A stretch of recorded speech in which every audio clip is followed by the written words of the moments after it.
Hello, everyone. We have been anticipating this day for months and are so excited that you have joined us. On behalf of our board of directors and all of us at Northwest Children's Foundation, welcome to 2022 Forum. This is our 15th forum, and at our last count, over 1,100 of you had registered for this learning event. Our virtual forum room this year is very big. It spans across 128 communities in 31 states and provinces. We have people checking in from Alaska to Florida and from Maine to Hawaii, and even Bermuda. You can see that on the map. We have people from many different professions. We are parents and teachers, therapists, first responders, child serving agencies. We come from government, nonprofits, the medical and legal fields, philanthropy, universities, and more. We have 255 different organizations participating, and we've heard from some of you that you're hosting viewing parties at your place of work or using the forum as a learning circle. We're always delighted to hear how you use the forum experience, so please keep those communications coming. We've all chosen to gather in this space for one reason. We, each one of us, cares deeply about children and young people. And we know that now, more than ever, many are struggling. In October, the American Academy of Pediatrics and the Academy of Child and Adolescent Psychiatry declared a national state of emergency in children's mental health. We who work in this field already knew that mental health concerns were significant before the pandemic, and that depression, anxiety, and self-harm have risen at alarming rates. Many young people are suffering, especially those impacted by unjust systems. But today, we are here together, even as we are apart, to learn together, to find inspiration together, to be in community. I'd like to introduce a new member of our team, our Chief Program Officer, Adrienne Hiley. Adrienne has oversight of our grants administration and has been a fantastic partner in developing today's forum. Adrienne, the mic's yours.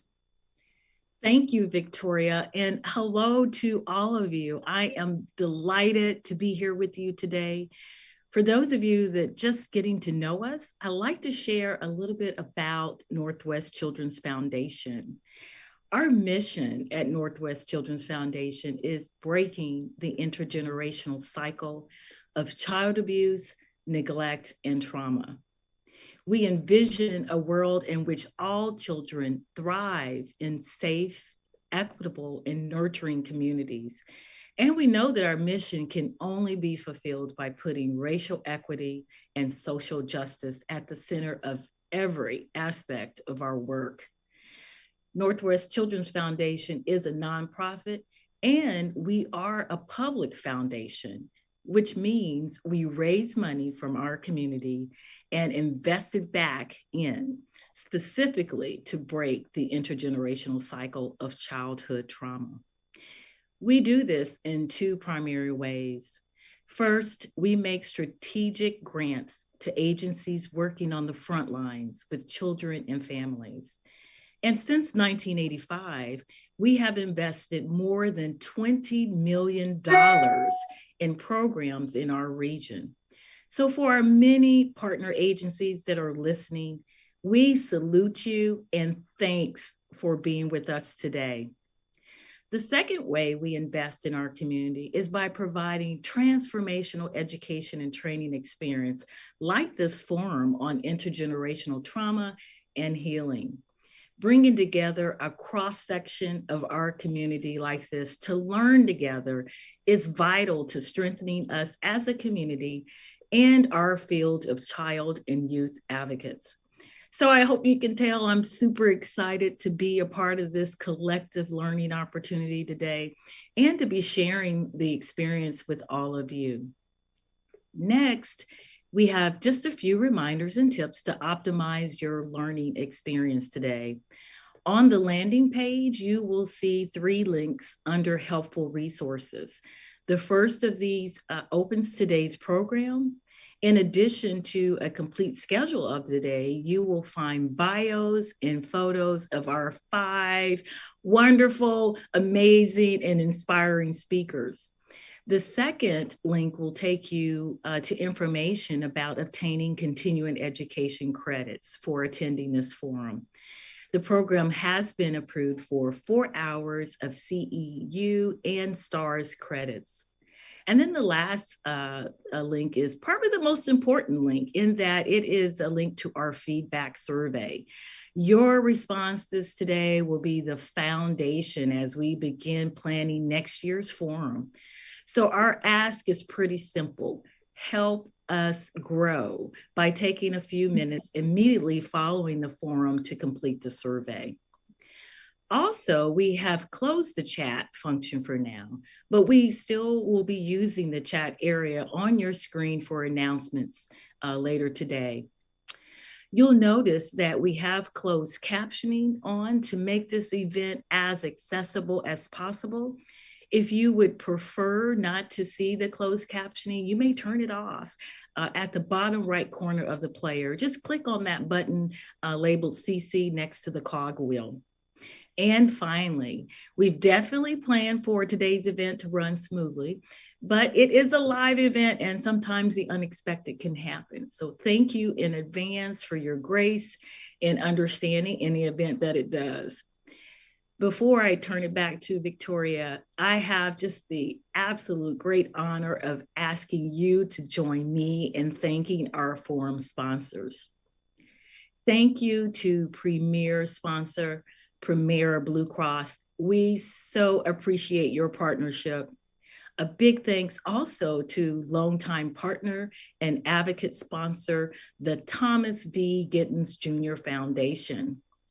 Much gratitude to our benefactor partners, Kaiser Permanente, the Perigee Fund, and the Washington State Department of Children, Youth, and Families. Thanks so much to Alaska's Children's Trust and the Rakes Foundation, our leader sponsors. And thanks to Evia, our streaming sponsor, as well as our patron sponsors, the Matsua Health Foundation and Medina Foundation. This forum could not happen without these generous community partners. And for that, we are extremely grateful. I'll turn it back over to Victoria. Thanks, Adrienne. At its heart, Northwest Children's Foundation is a learning organization. We learn so much from our grantee partners who inform and guide us in understanding what is happening with our region's children, youth, and families. These are the organizations whose staff are working on the front lines, who have their ear to the ground, who know firsthand what kids and young people are experiencing right now, what they need, and what serves them best. And when we sit down with these agencies in site visits each year, we are gifted with their insightful observations and perspectives. We also learn so much from these forums, specifically in our understanding of childhood, trauma, and healing. Over the years, we've learned how unresolved childhood trauma can impact young brains, affecting how kids learn and develop, and can cause severe problems later in life, from obesity, heart disease, and other chronic health problems, to substance abuse, depression, and even suicide. We've learned about the insidious ripple effects of trauma, how it can impact an individual, a family, a community, and that it can be passed down from one generation to another. We learned how inequities can cause toxic environments, or systems themselves can cause trauma. We know that those closest to an issue are also those closest to solutions. For real change to happen, we need to recognize and honor community voices, community expertise, and the power of lived experience. So, as an organization with a thirst for learning, we have been delighted to work with and learn from this year's forum speakers for today's program: buffering intergenerational trauma, child well-being, and community resilience. Each speaker today is a leading edge thinker and a bright light in their field. Each will share with us a unique perspective on the strengths intrinsic in communities and how we can honor it in our work with children and families. So now, let the learning begin. To get us started, I'd like to introduce our longtime partner in the forum, Dr. Ben Danielson. He's an extraordinary pediatrician, a courageous community advocate, and clinical professor of pediatrics at the University of Washington School of Medicine. We know him as Dr. Ben. Dr. Ben has devoted his career to underserved children and their families. He's been affiliated with Harborview, Seattle Children's, and was the medical director of the Odessa Brown Children's Clinic for 20 years. He now directs a new center working to end youth incarceration. Called ASHE, it stands for Allies in Healthier Systems for Health and Abundance in Youth. I'll end with a quote from Ben that I think sums up his essence beautifully. He says, "It's not enough to put a patch on a problem, to treat a cold, or write a prescription. We need to address the challenges that keep families awake at night, challenges that would bring most of us to our knees." His talk is titled, "Seeing the Abundance." I present to you Dr. Ben Danielson. Thank you so much, Victoria. Such an honor to be here with you all. And I'm really happy to share a few thoughts with you today. I've had the opportunity to be part of this annual event for a few years now. Over the years, I felt a progression, a sort of thematic stream building. And this year, it brings a sort of particular something to this whole environment with all that we've been through. I think it's only natural to feel a bit reflective, pensive, thoughtful. The organizers, they keep making this mistake of giving me some time to rant and ramble. So I get to subject you all to some thoughts this morning. Honest sharing isn't often a perfect composition, mind you, but it is honest. So I hope you'll forgive me for the wanderings and wonderings that I might share. Best of all, though, I get to spend some time with some wonderful people. You and these incredible speakers who will make you want to shrug off any weight holding you down and go out and do something spectacular. Each Northwest Children's Foundation gathering etches its own cultivation of contemplations. Each adds to a codex of imagings, reimaginings, reconnections, and transformative thought. Like many of you, I've come away from this event continuing to contemplate powerful themes, challenging some of the things that I used to accept a bit too easily, getting a little bit less comfortable about a few things in a growing edge kind of way. Themes arise that move us both forward and back. Forward towards the next iteration of critical thought and back to cherished foundations. Themes that transport us to the heart of wellness. For children, families, and their communities, for children particularly, those who are greatly deserving of society's most cogent and caring support. The brilliant folks we're going to hear from, they tap a rainbow of enlightenment. A range of wisdom, perspective, focus, and passion are here today. We're going to be nourished by a feast, an abundance of ideas that I know will keep us contemplating for a long time after today's discourse. In other years, we've explored some thoughts regarding determinants of wellness and ACEs and trauma and racism and resilience and generational influences. In my view, this year's gathering of thinkers and doers is taking us to another level. In their voices, I hear us go well beyond the deficit language and dialogue and reside firmly in the culturally and community-powered language of liberation and resurgence and of the full bouquet of humanity. We receive gifts today, gifts that ground and contextualize and lift us toward meaningful understanding. There's some loving, lustrous alchemy at work here, forged through a host of lenses, through the lens of kinship, and through the lens of fatherhood, through the lens of ageless wisdom, through the lenses of buffering trauma and experiencing healing. Our undeniable backdrop is this. These are really difficult days. We're all visited by a profound level of fatigue right now. The kind of fatigue that touches us so personally that it can be difficult to feel like you have the energy to keep rising, to continue to rise to the work of undoing injustice and lifting up youth. Undoing systemic harm is hard and worthy work, especially these days, when voting rights are under a direct attack, when reproductive rights are under direct attack, when teaching about our true history, complete with its racism, is under direct attack, when toxic capitalism displaces and unhouses too many, when fear can be weaponized to promulgate tough-on-crime pseudo-solutions rather than real remedies to things like our unjustifiable addiction to guns.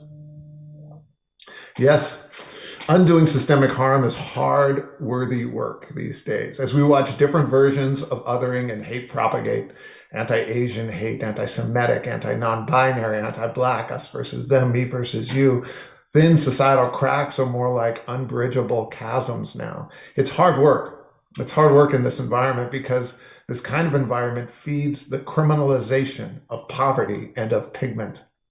Because this kind of environment lures people to abandon sense and science. And I don't mean just the sense and science of important things like vaccines, but also other important things in sense and science, like of things like brain development, tempting people to conclude without sense or wisdom or logic or science that the more serious a crime committed by a youth, the more a youth should be tried as an adult. An illogic that can only occur when fear is fomented and reason is rejected. An illogic that can only occur when we choose to deny what we know, what we unequivocally and scientifically and absolutely know, that youth still have a lot of neural and social maturing yet to do. Adultizing youth says that we give up on the idea of youth. Criminalizing young people doesn't make society safer. And it robs us of the opportunity to see the abundance. No sense or wisdom or logic or science there. No understanding at all. Undoing systemic harm is hard work. And we all have good reason to lose our focus in the fugue of fatigue. Each of us might feel overpressed, navigating our own path these days. But we also know that there's a commonality of experience for us because we're all traversing this time of pandemic. 2 years in and we're all facing our own version of fatigue. I won't pretend to know your journey. But it seems like every hard thing comes in XXL size these days. Our feelings can be drained and blunted, or peaking and overflowing, or both at once. It's complicated. It's complicated, and I have to say, I don't find that I ask very often, how are you anymore? I don't often want to be asked that question either anymore, at least not in the passing polite form, because there's no quick surface level response. But I do care about you. And if you are in relationship with me, and if you have the time, I will tell you how I am, and I will listen carefully and sincerely to your answer too. We're in this together. And we can't just hit the reset button right now. This is where we are. My wish for you right now is that your time is meaningfully purpose-driven. I hope for you there is a sense of purpose and that you are devoting some effort to reflection about all of it, so that you can do hard things with clarity and with meaning. I guess I share these things about our journey and about being purpose-driven and about meaning, especially about meaning, because in our current state, it's important to connect deeply with meaning, with ideas and actions of great enough importance that their meaningful nature overcomes our disaffection, that their meaningful nature is such that I can ask all of us to remain deeply connected to things that deeply matter, such as the work of equity, the work of undoing racism, of understanding the intersections of equity, racism, justice, healing, and dignity. That's some hard work, but it is at the core of purpose and meaning. And our emergence from this current time as a country depends, in my view, on you and all of our deep commitment to this hard, meaningful work. Unrighting harm, it takes a big effort. And injustice, well, injustice doesn't care if we're tired.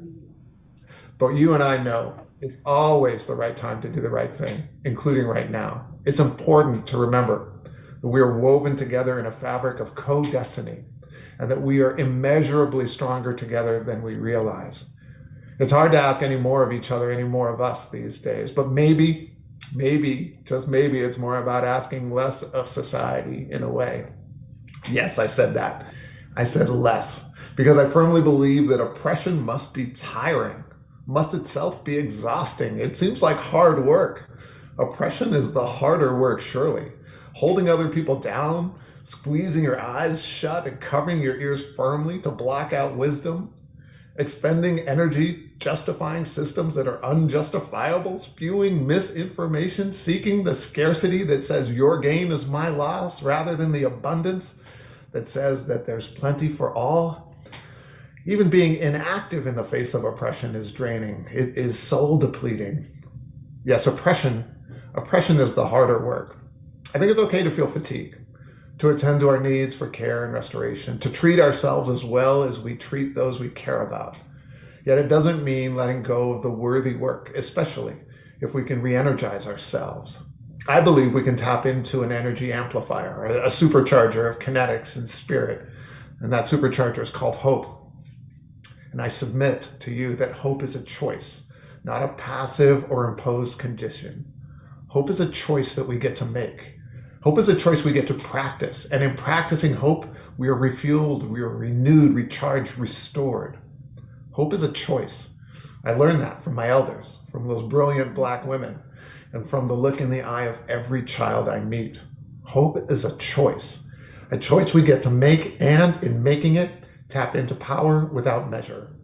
Hope is a choice and a gift that we can offer each other. And in choosing hope and offering hope, we build abundance.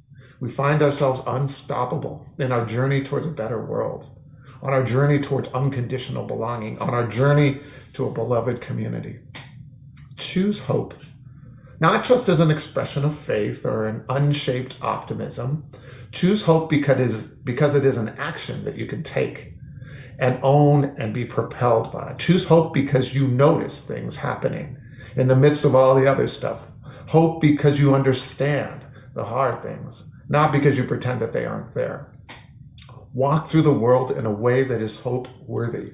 Choose hope because of what the brilliant speakers today will share with you. I trust that you will notice how different each speaker's point of wisdom comes from, and I trust that you will notice how the different points are united by hope. Choose hope and in the wisdom they will share today, and know that hope is real and right and potent. Let the power of inherency of dignity be driving from that hope.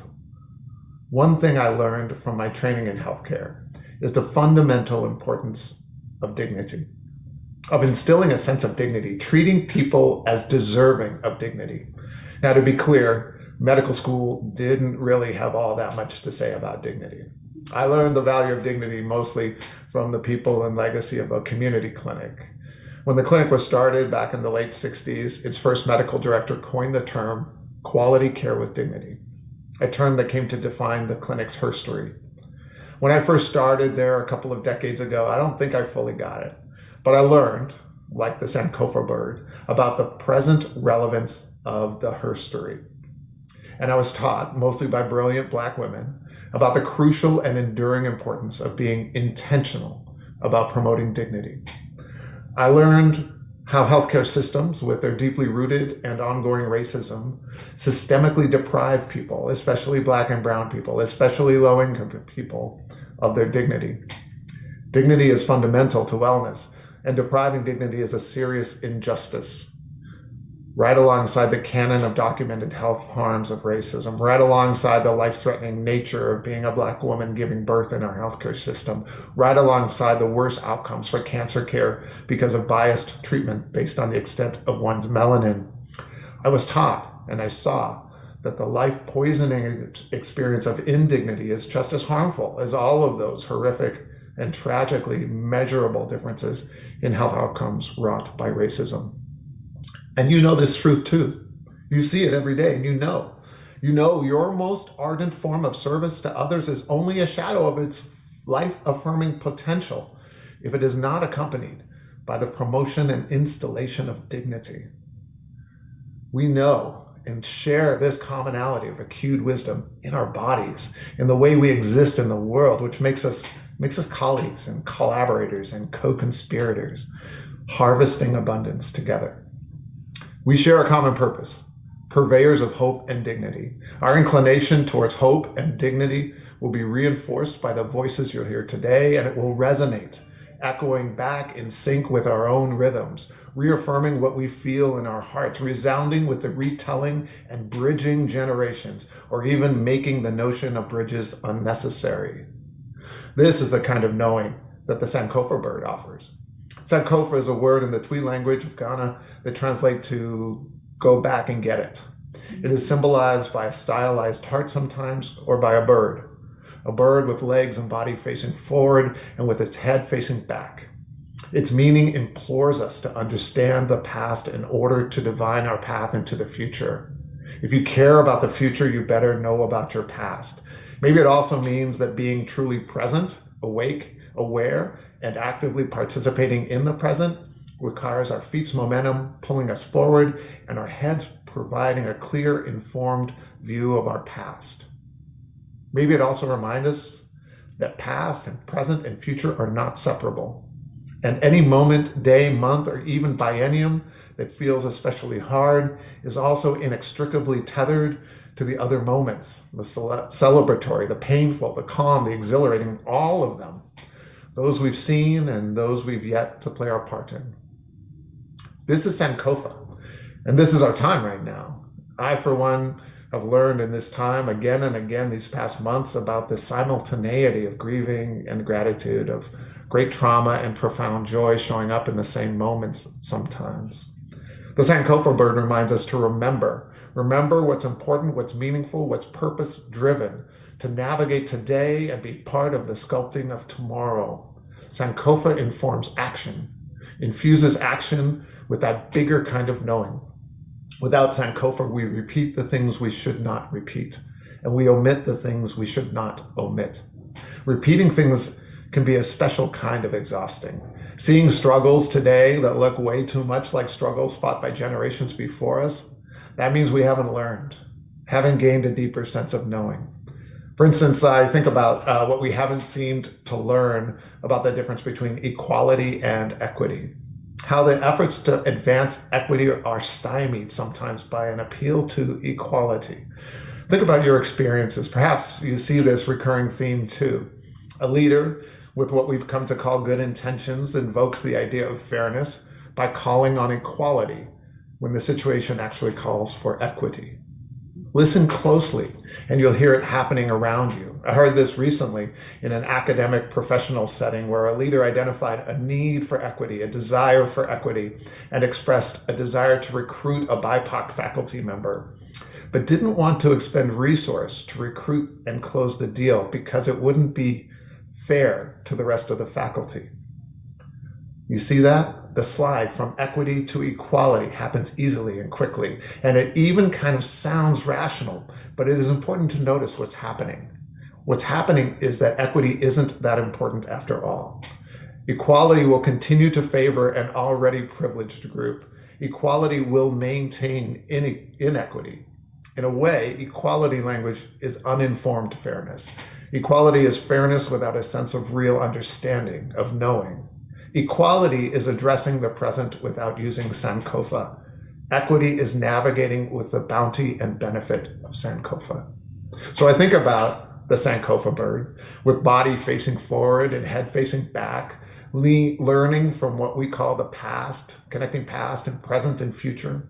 The importance of this posture is logarithmically elevated in my view when it comes to righting the wrongs that have become institutionalized in this country.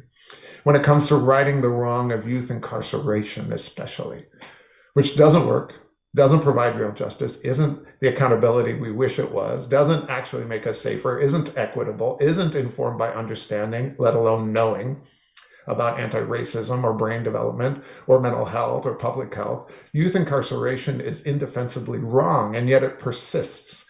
And the ability to imagine it being abolished is very hard for many people, including some of the people who best know how harmful youth incarceration is. But stopping harm, especially the institutional kind, is just hard for us to do. Just look at our inability to undo the harm of guns in this country because of our addiction to them. It's hard to undo things that we know are harmful, which makes Sankofa especially needed. Remember the science, the wisdom, the logic, the sense, the knowing. Move forward out of this dehumanizing practice towards something better. Remember abundance. Remember that we can do better. Create a better system that doesn't abandon justice or accountability, but also doesn't abandon other things like growth and atonement and treatment and regaining potential and retraining and unlearning and relearning and reconnecting and buffering and communityship. Yes, I made up a word, communityship, and kinship, meaningful purpose, all the things that we need to go back and get. Through the lens and lessons of Sankofa, we should see that we are not victim to the present, but actively present in the present, exactly where we should be and are needed in order to see a better future, inextricably woven together in a fabric of co-destiny, our actions directly influencing others, even those we might think are at great distance from us, co-destined at every level, so that when we ask each other, how are you? We're in the kind of relationship that makes us want to really know the answer. Co-destined so that when we co-conspire, when we collaborate, we stand tall for each other. We act. We are the abundance. We act. Now, I want to share something that might be hard to talk about. I've been worrying a bit about the cost of inaction, all kinds of inaction. And yes, I think inaction has a few different forms, including the use of symbolic distracting action to protect inaction, to protect status quo. I'm very used to seeing this happen in the hospital institutions like Seattle Children's. It's doing that right now. Using up energy it could be devoting to true justice and true action with lots of PR type things, more of that kind of exhausting work of oppression, but also just hiding in inaction and hoping problems will go away. Maybe a hospital board, probably with good individuals, probably gender diverse, probably somewhat BIPOC, inactive on the things that our BIPOC community cares about, and in inaction telling us that we don't matter. An abundance mentality would prompt the institution to seek to partner respectfully with the incredible assets and brilliance of our community, our BIPOC communities, would inspire legit action to make changes from the top on down, to learn from the past, to correct wrongs, and create a place that sees everyone's strength. I think about the toll of inaction, of decent people choosing not to act. This greatly troubled and consternated the Reverend Dr. Martin Luther King Jr. as he sat in a jail in Birmingham. His ire was focused not on the perpetrators and perpetrators of atrocities and inhumanity. His ire was focused on fellow members of the religious community who did nothing to oppose or decry the acts of racism. Inaction, when action would really matter, that starves abundance. My mind often reflects on his letter from Birmingham jail. I think about it today as we see in the news that some police officers are standing trial for failure to act. Failure to act while another police officer put his knee on the neck of George Floyd and willfully ended his life. There's a power construct built into this for these police officers, and it's cautionary for us, because these police officers standing by were rookies, junior to this murdering policeman. They're still responsible for failing to act. We carry responsibility for our inactions as well as our actions when it comes to the most meaningful things, especially our position in hierarchy, our deference to authority, our sense that we lack power or that it is up to others to speak out. We do some of our own binding within those constructs, those rationalizations, and we must bust those wide open. We share responsibility wherever we are in systems for our inactions as well as our actions. These are hard things to bring up, hard things to contend with internally and externally, but I say still that oppression is harder work, much harder on the soul, and the hard work of undoing harm is made much less arduous by instilling hope and dignity, making it the best kind of team sport, sharing and lightening the load. The revelations of Sankofa tap into another power source too, that further lightens the load for all of us because it moves away from deficits and toward abundance. Deficit-based approaches are just more onerous. An abundance mentality does a lot of its own lifting. Our public systems involved in the lives of our youth need to adopt the models of positive youth development, Positive youth development uses a strengths-based approach that focuses on 8 areas, and it centers communities and families and culturally enriching principles. The foundations of abundance is also a forging principle in the nascence and growth of ASHE, a center dedicated to supporting work to end youth incarceration. ASHE is an acronym, as you heard earlier, Allies in Healthier Systems for Health and Abundance in Youth. And it's an acronym that spells out a word that in many Black communities can mean this whole panoply of things, from let it be so to amen, to hope, to beautiful thought, to the ancestors are with us, to bring on the change, all in one. ASHE speaks to harmful systems, not problem youth. Systems that disproportionately target Black and brown youth at every age and funnel them towards imprisonment.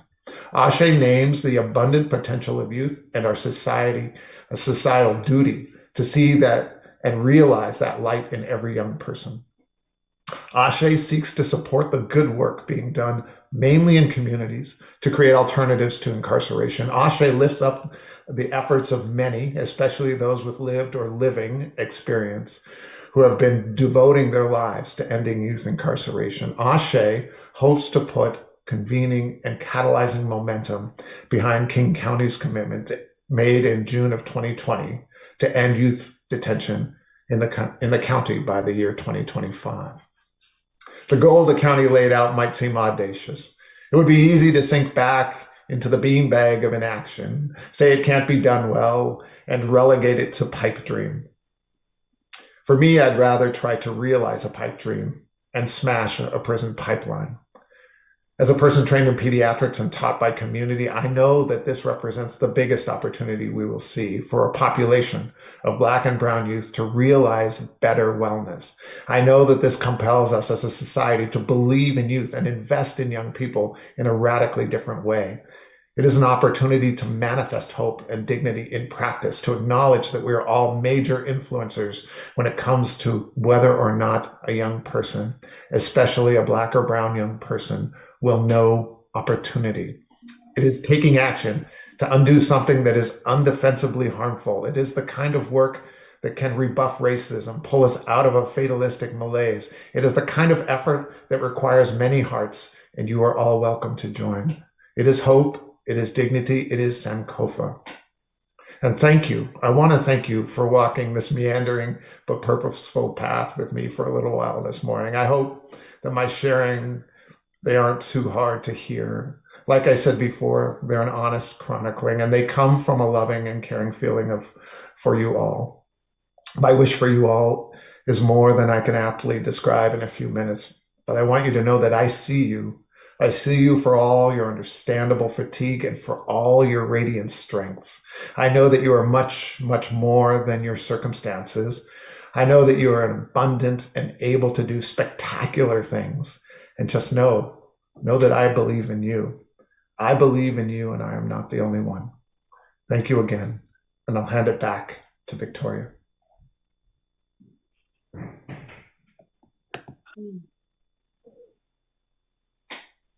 There is so much there. So much there.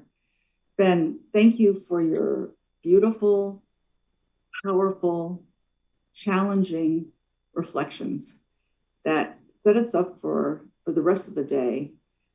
My mind is reeling. And I'm so glad that we're going to have you back for the afternoon, and so glad that this is being recorded and it's going to be available to all of us. Because it was like being in a powerful current just now. I caught things and I sometimes had to let them go because there was another reflection that I wanted to learn about. Hope is a choice. Hope is a choice. That's a really, really powerful one, I think, for us. Thank you for the gift of the Sankofa bird. How do we know where we're going if we don't know where we've been, if we don't understand where we've been? I'm not going to forget the beanbag of inaction.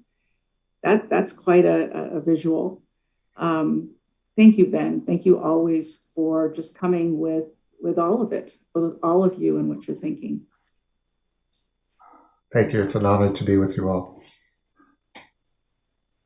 Okay, well, next up, we are thrilled to present our featured speaker to you.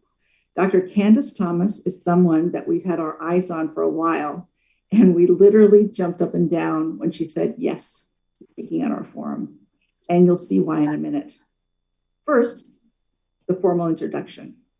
Dr. Thomas is a developmental scientist who is passionately committed to her work that combines research, policy, and practice in the field of early childhood and infant mental health.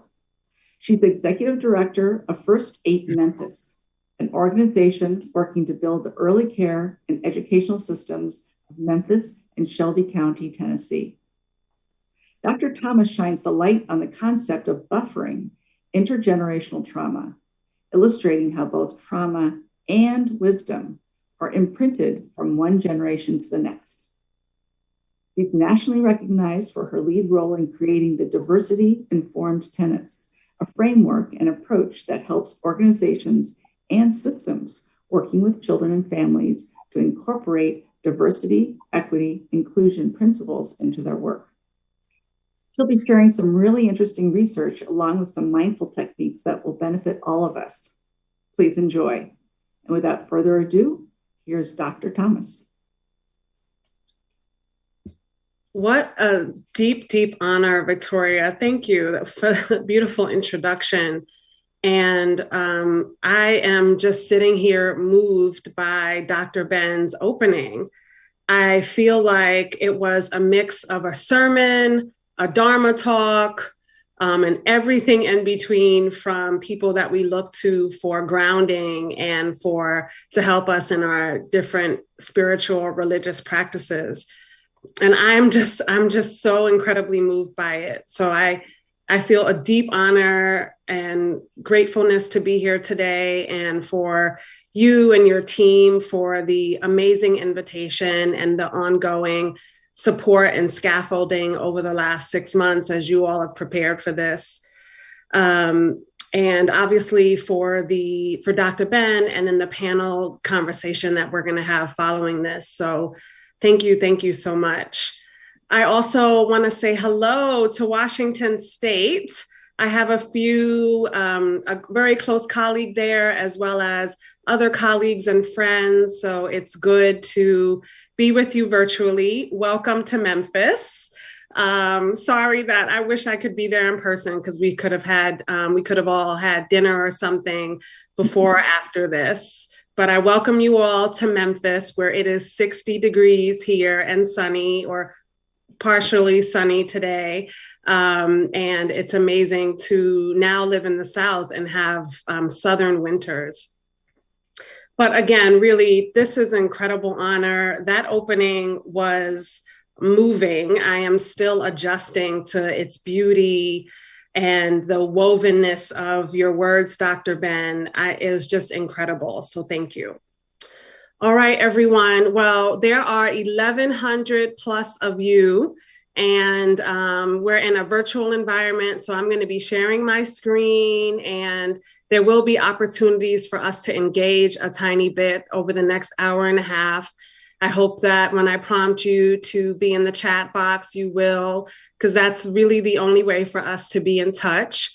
And I really look forward to sharing this next hour and a half with you, as well as the panel discussion with you. It's going to be an incredible journey. So I'm going to share my screen. There we go. Are we good? Okay, I haven't heard otherwise, so I'm assuming so. So let me tell you how we're gonna spend our time today. I am honored to talk about the work of conscious buffering of intergenerational trauma. This is work so near and dear to my heart. It's an honor to have done it with my team back in Chicago, our incredible research team. And every single time I talk about this subject, I just feel deep gratitude for the families and communities that we worked with to learn more about how we intentionally buffer trauma. So what we're going to do today is, let's see here. I'm going to introduce you or reintroduce you to trauma. Many of you, it sounds like, at least from the forum, have done so much thinking about trauma over the past few years. And I know many of us who are in the early childhood space and in other spaces as you are, think a lot about trauma, but we'll just do a little bit of table setting for all of us. I'm going to increase your understanding and introduce some of you to intergenerational trauma and really undergird what we call sociocultural context trauma, a little bit of what we're dealing with right now and through this pandemic. I will also talk through understanding how parents buffer trauma and then how we can think together about how we can all partner with parents to buffer. And what I hope mostly, though, is that our time together just deepens and expands our awareness. And awareness specifically about the experience of Black and Latinx parents, in particular, this small group of parents, and some of their experiences and some of their incredible intentional grounding resilience in protecting their children from harm. So that's what I hope from all of us this afternoon. For me, it's afternoon. For you, it's still morning. And so before I get started, I really want to acknowledge all of the people and institutions, folks who have really supported my work, people who I learned from, continue to learn from and partner with. And as we go through our discussion today, I'll highlight some of these folks in the presentation. Today is a really special day in my family. It is my grandmother's 90th birthday, and I was supposed to be in New York City, which is where I am from originally, celebrating. But with the weather patterns around the country, I don't know if any of you follow the weather, but I thought some of you from the map are on the East Coast. We decided to postpone her tiny family party, and I decided to postpone my trip till this weekend to see her. So today is my grandmother's 90th birthday, and it feels so emotional to think about the past 90 years as a Black woman in this country and as a Black woman in New York City. Her whole life, she was born in the Bronx, as was I, and her parents were both from rural Virginia. And to think about the family story, think about her own life, her own trauma, and the trauma that she shared or transmitted. This is a question, which is a question that we'll consider together with her children, my mother and my aunts and uncles. It just feels incredibly powerful that today of all days is the forum, and it's my grandmother's, the elder in my family. She's the elder at this point, and to share on her birthday. So happy birthday, Mima, and I will see you Friday morning. So this is how I want to commit to our time this morning and afternoon. I want to just have us settle in. I know some of us may be working at home. Some of us may be in the office. You may be listening to this on the go. And so as much as you can, I really just want us to settle into our time together.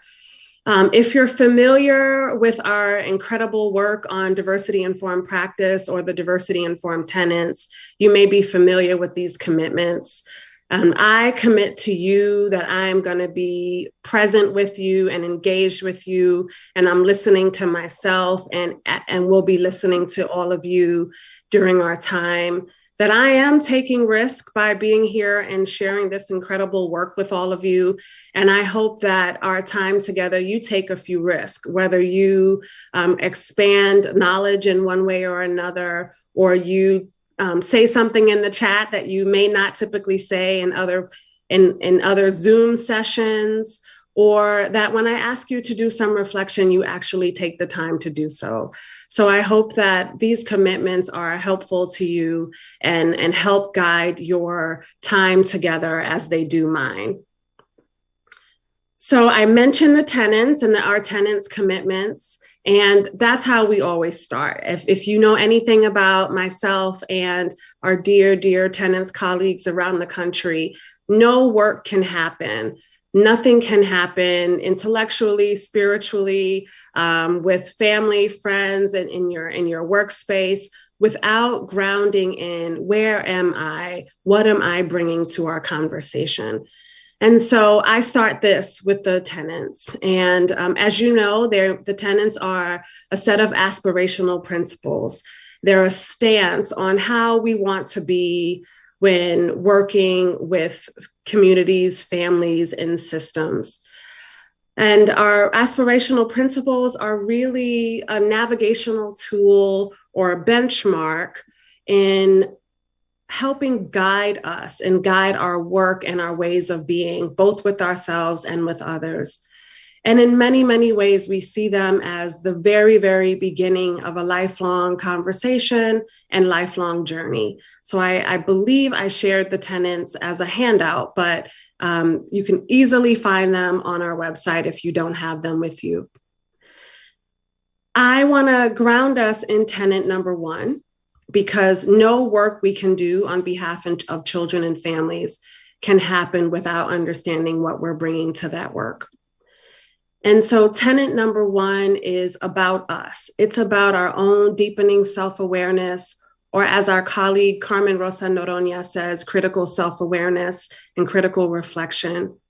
And it's also a reminder that no work in communities, no work on behalf of communities, and no work in diversity, equity, and inclusion is about the other. It is really about ourselves. And for us, with these 10 grounding principles, tenet number 1 is our most important. It is the center of our work, and it's going to be the center of this work. And I truly believe that any work in research, policy, and practice, the 3 areas that I feel myself rooted in, can happen without myself and my colleagues continuing to think about what do we bring to the systems that we are trying to change? Because ultimately, my work is about systems change. So to do that, I'm going to invite you to locate yourself. I'm going to locate myself first, and then I'm going to actually ask all of you to take a pause and locate yourself.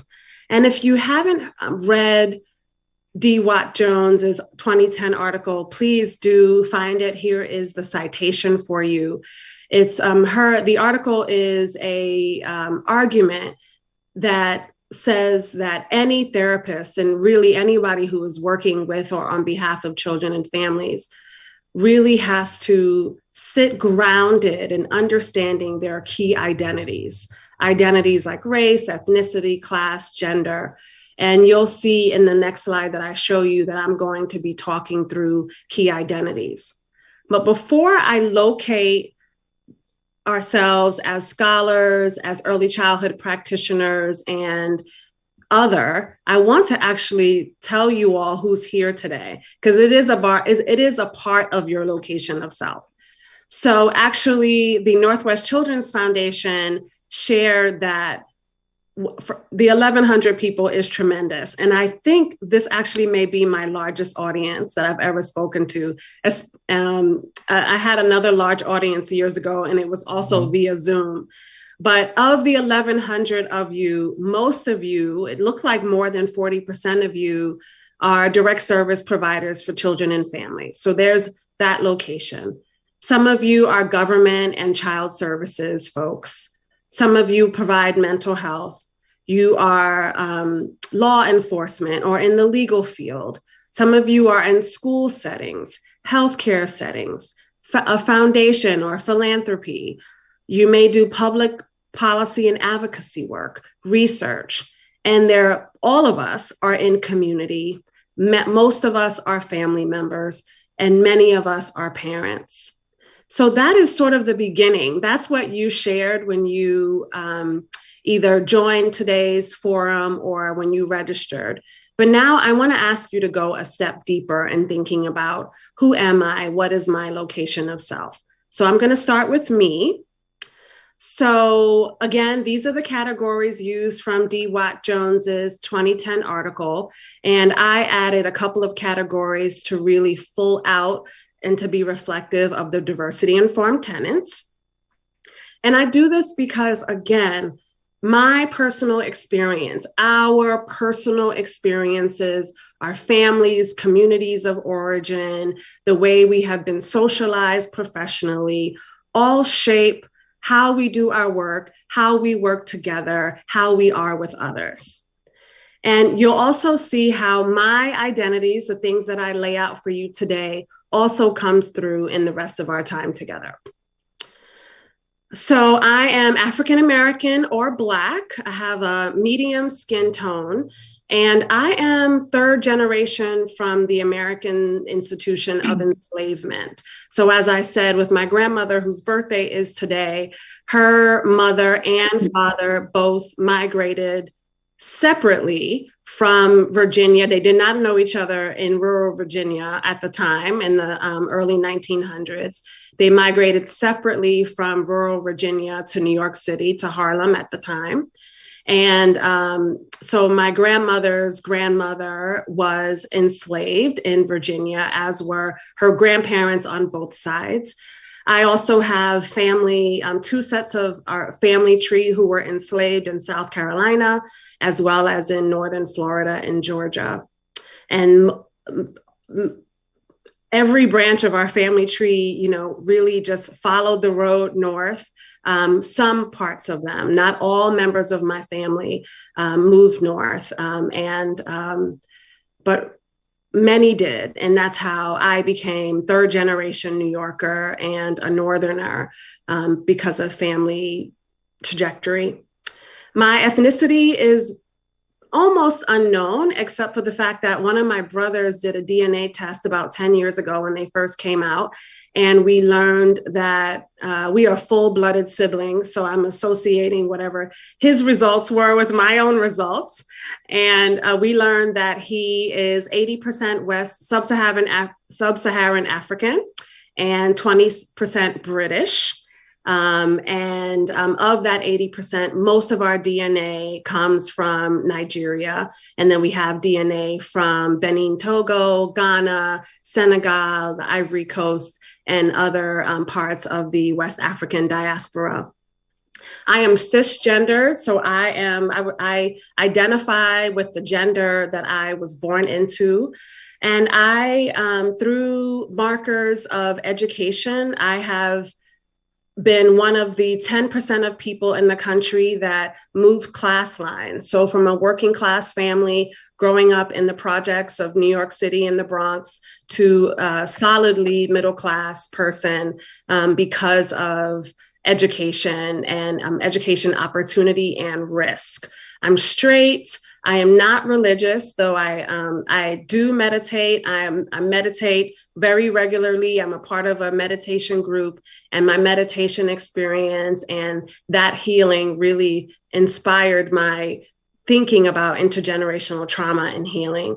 I am American, obviously from some of the stories that I've just shared, but I do have a United States passport, and that gives me privileges and gives any of us that have United States passport incredible privileges around the world.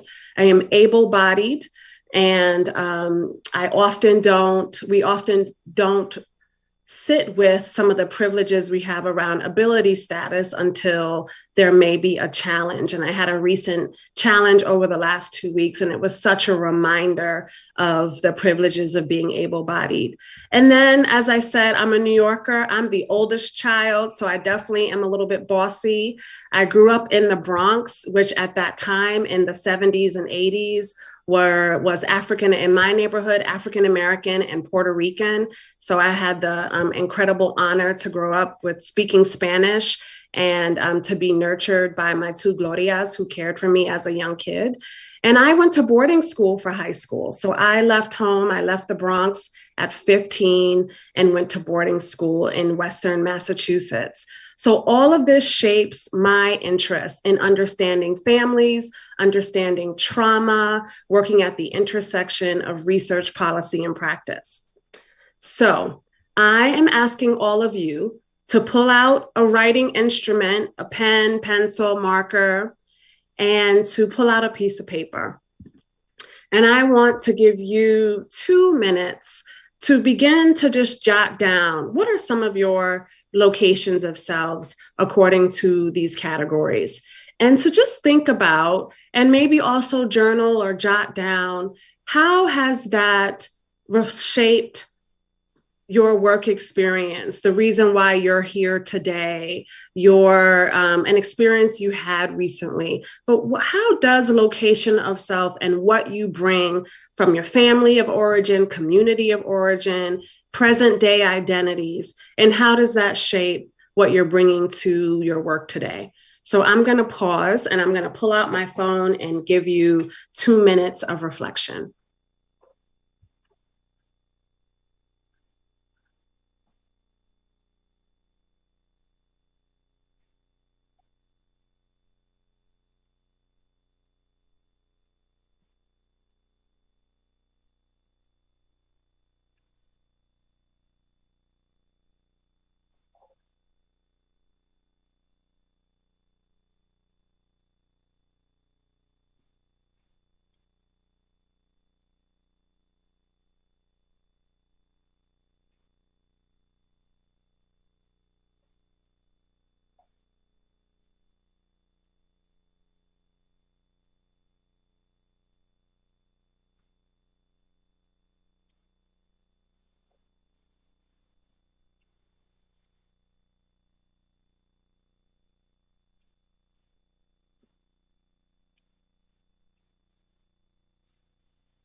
You have about 30 seconds left.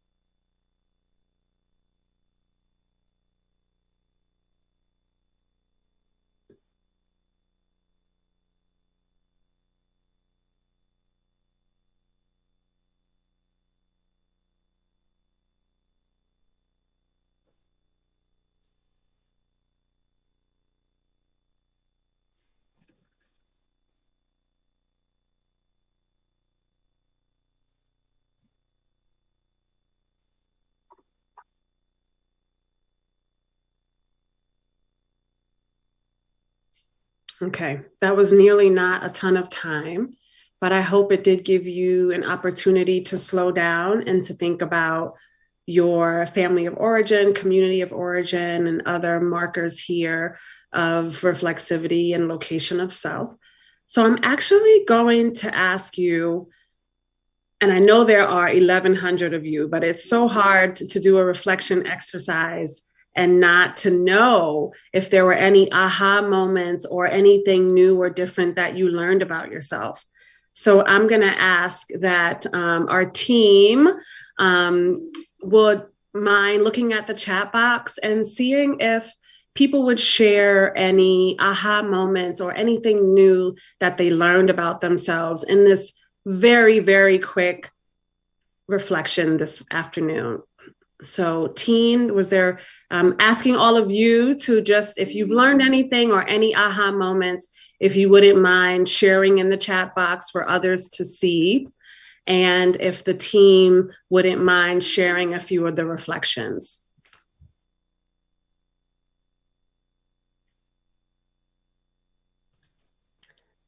Hi, I'm just looking at the chat box now.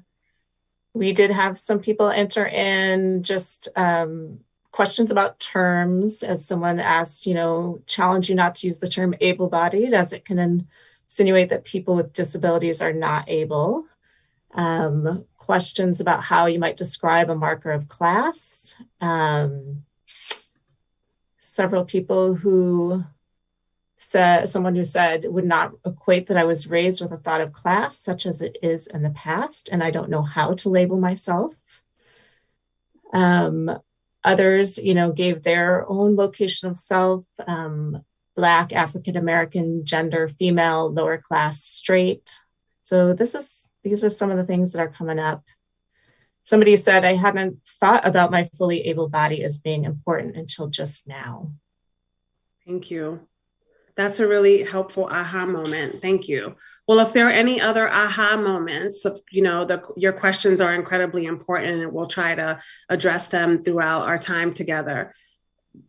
And if you have any other aha moments, please do share them. I won't have full access to them, but I hope that all of you are able to glimpse at the chat box a few times today and just see what are some of the moments of deepening and opening that you're experiencing as a part of this conversation.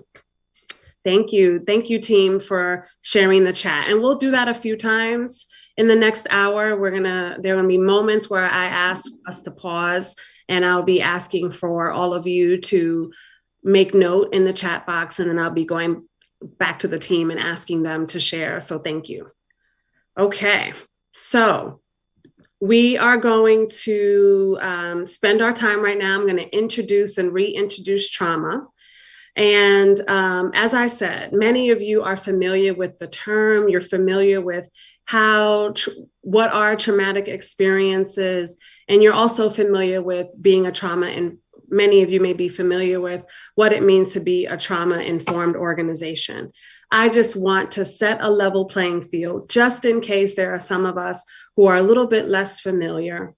But also, I want to give a little bit of pause here that, of course, when we are talking about trauma and traumatic experiences, it may drum up something in us. It may remind us of something. It may bring moments of sadness or grief.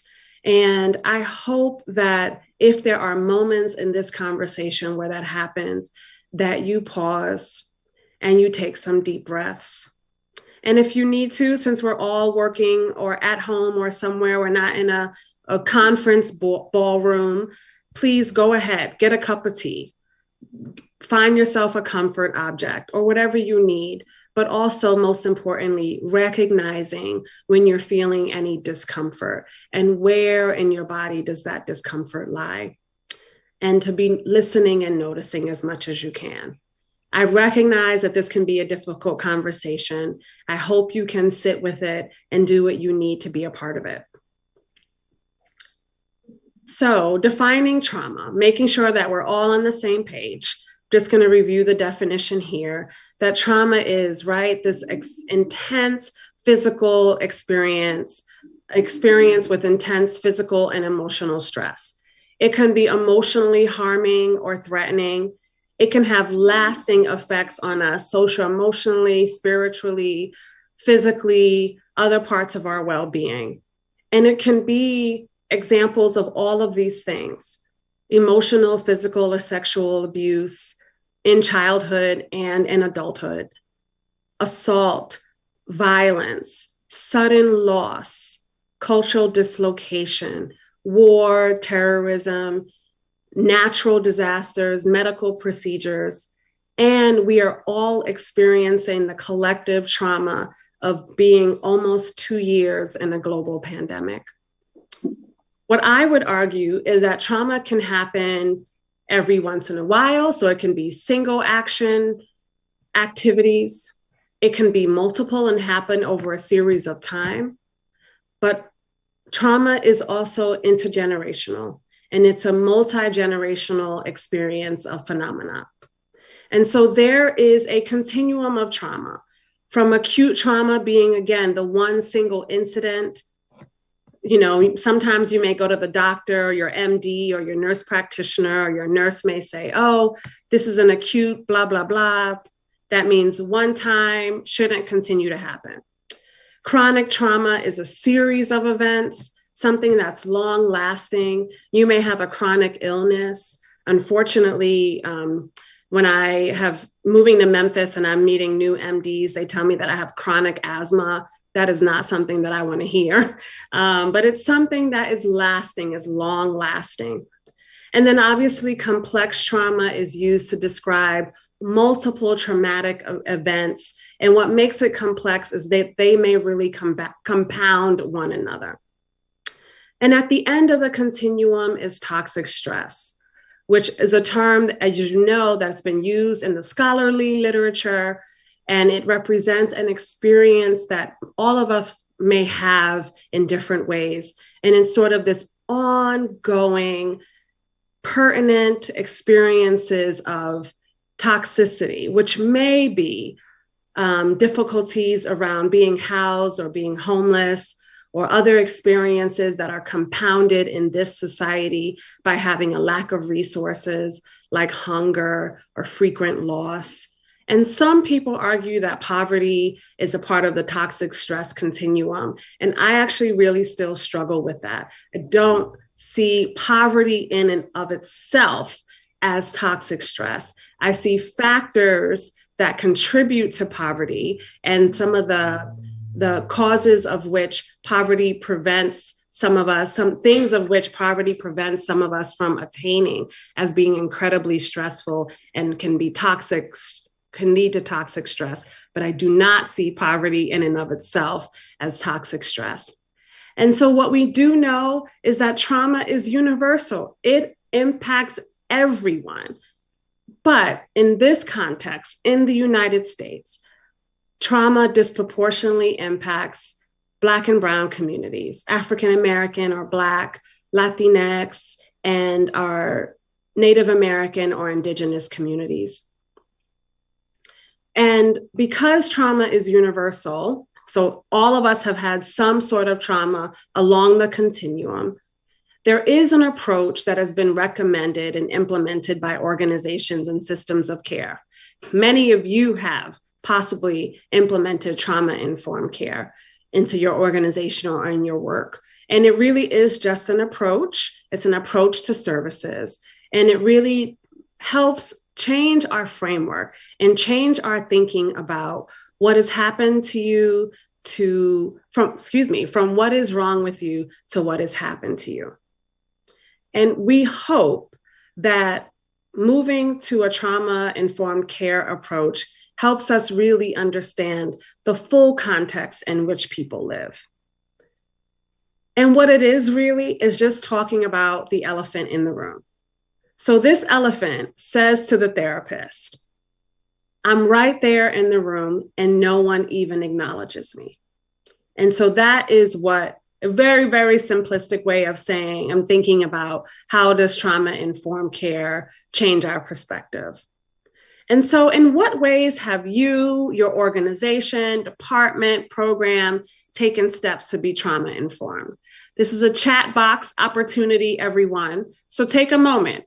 In what ways have you, your organization, your system, your department, your program, what steps have you taken to be trauma-informed? And what I hope is that by some of the sharing from what you mentioned in the chat, that you'll give ideas to others.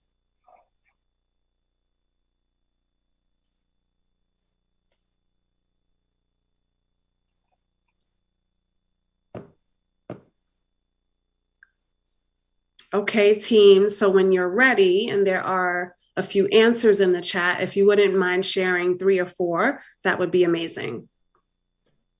Yes, there's a little bit of a lag in the chat, so I will let you know when some of the answers start to come in. Okay. And so it could be that some of you may have had like a trauma 101 or trauma informed care training, and you may have updated the language in your material. You may be thinking about, you may have trained your team on how do we approach families from a perspective of knowing that we've all experienced trauma. So it can be from examples like that to really reinventing and reinvigorating how you provide services to families. Any examples out there? Yeah, we have a lot of great answers here in the chat. Thank you, everyone. They keep rolling in. We train all of our staff in what trauma is, how it can show up, and how to be prepared to address it and make it safer for clients and for each other. Another example of incorporating mindfulness to ground learners in a training environment. We have been trained to be trainers and starting to train all of our volunteers. Here's someone who says hiring a survivor of human trafficking in a new human trafficking focused department. Discussion and speakers like today, going to counseling, doing trainings, and doing my own personal research. There's a lot of messages and a lot of interaction going on in the chat. There's a lot of great ideas that people are sharing. All right, thank you. Those are amazing. I was jotting them all down because I'm learning. We are, as Dr. Ben said, we are woven together. It was beautifully said, woven together in the fabric of co-destiny. And so I am learning with you as a part of this conversation. So thank you. So hopefully you're watching the chat and also learning from one another and generating some good ideas that may be helpful to you. So let's talk about this study that I'm going to share with you. I just have the deepest honor. Just every single time I think about this work and the families and children, I just feel incredible joy and honor to do this work. So I was really interested in how trauma was passed down between parent and child. I knew that trauma was universal. And of course, we know that trauma disproportionately impacts African American and Latinx families. But what I really wanted to know was centered on healing and wellness. I wanted to know, do parents have inherent strengths of mindfulness, self-care, and self-efficacy? And if these three strengths or characteristics are likely to buffer what we call intergenerational trauma. So, intergenerational trauma, in the most simplistic terms, is the transfer of traumatic experiences from one generation to subsequent generations. I argue that it's multi-generational phenomenon that occurs between generations, most likely between parents and their children. And as you know, it's really been well articulated in the literature, and it became most prominent as a part of the studies by Donnelly and Duran and Kellerman, Weiss and Weiss, the list goes on, really trying to understand the impact of the Holocaust on survivors and their children and future generations. And trauma and intergenerational trauma in particular is really used throughout the scholarly literature.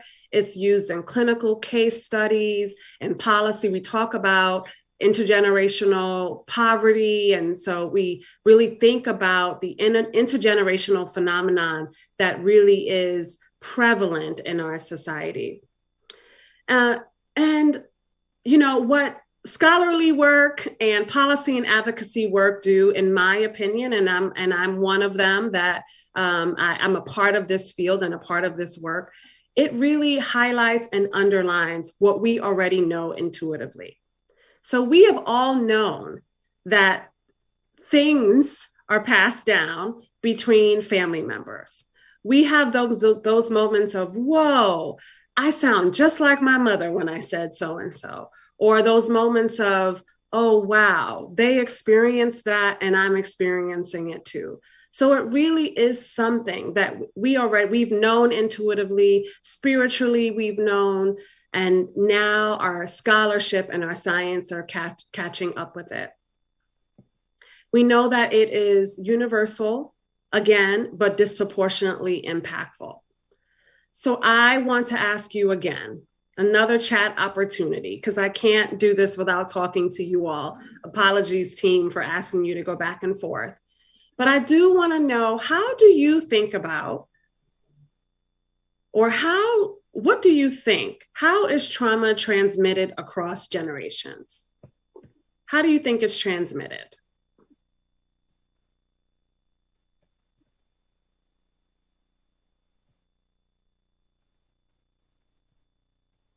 It could be something that a parent or a family member does to a member of their family. Is it something that's passed down based on family behavior, family experiences? How do you think trauma is transmitted across generations?